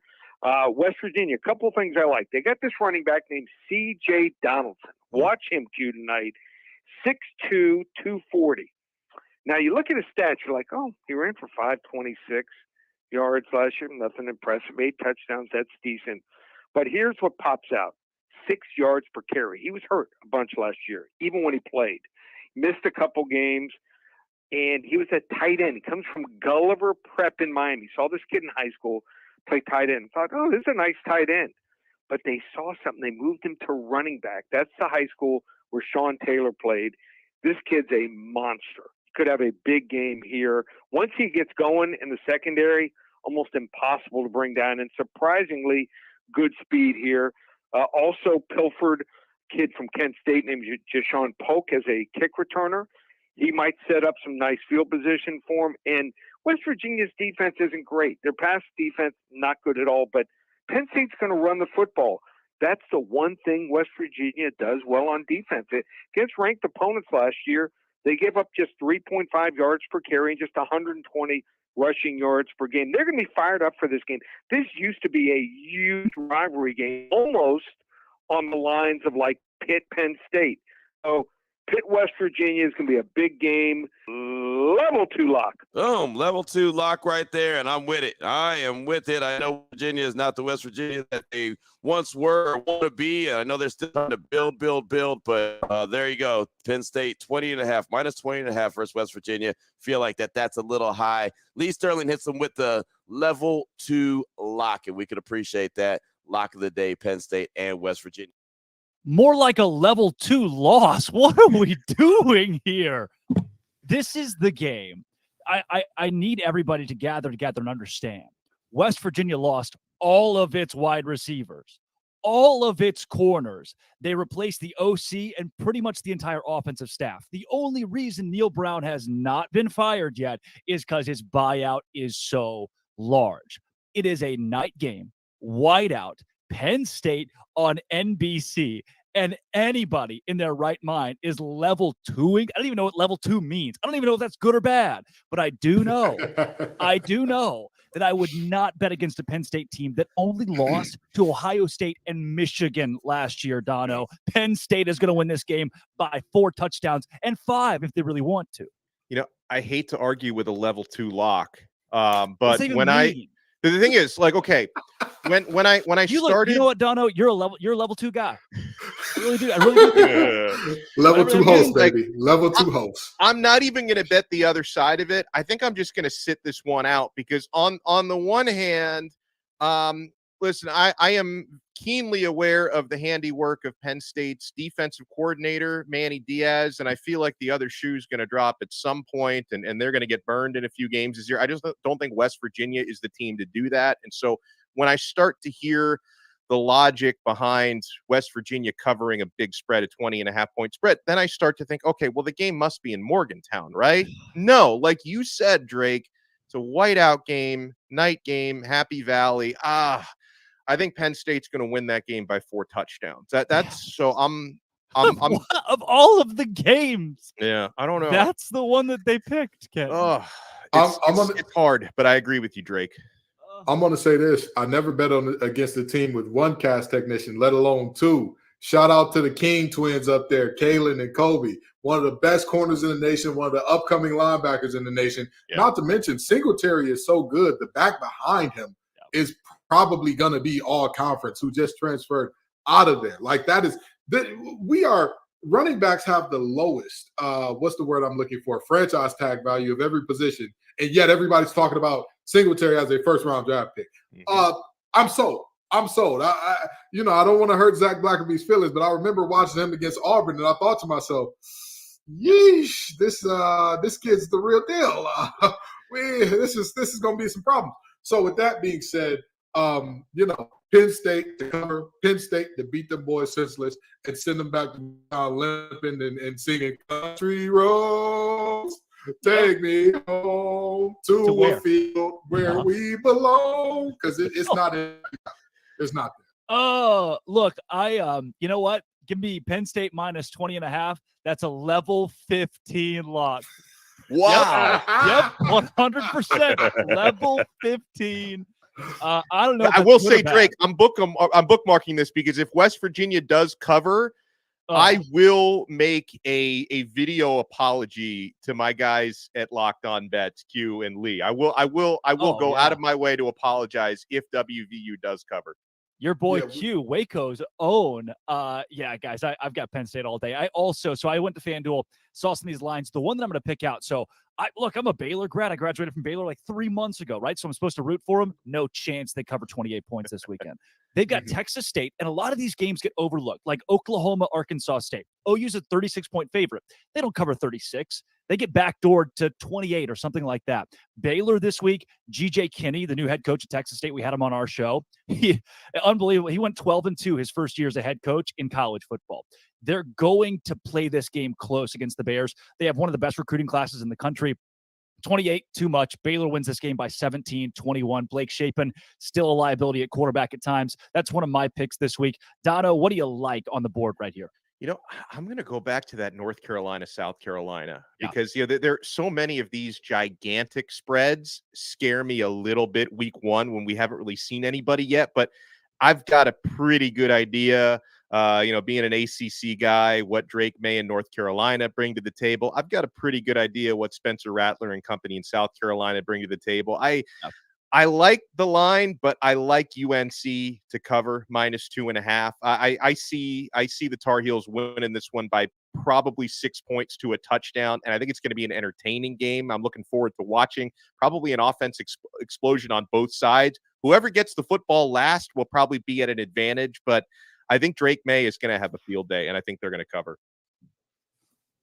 Yeah, so in the battle of the orange teams here, in terms of Tennessee and Virginia, last time there was a battle of the orange that Tennessee was involved in, it was in the Orange Bowl, in which they beat Clemson handily.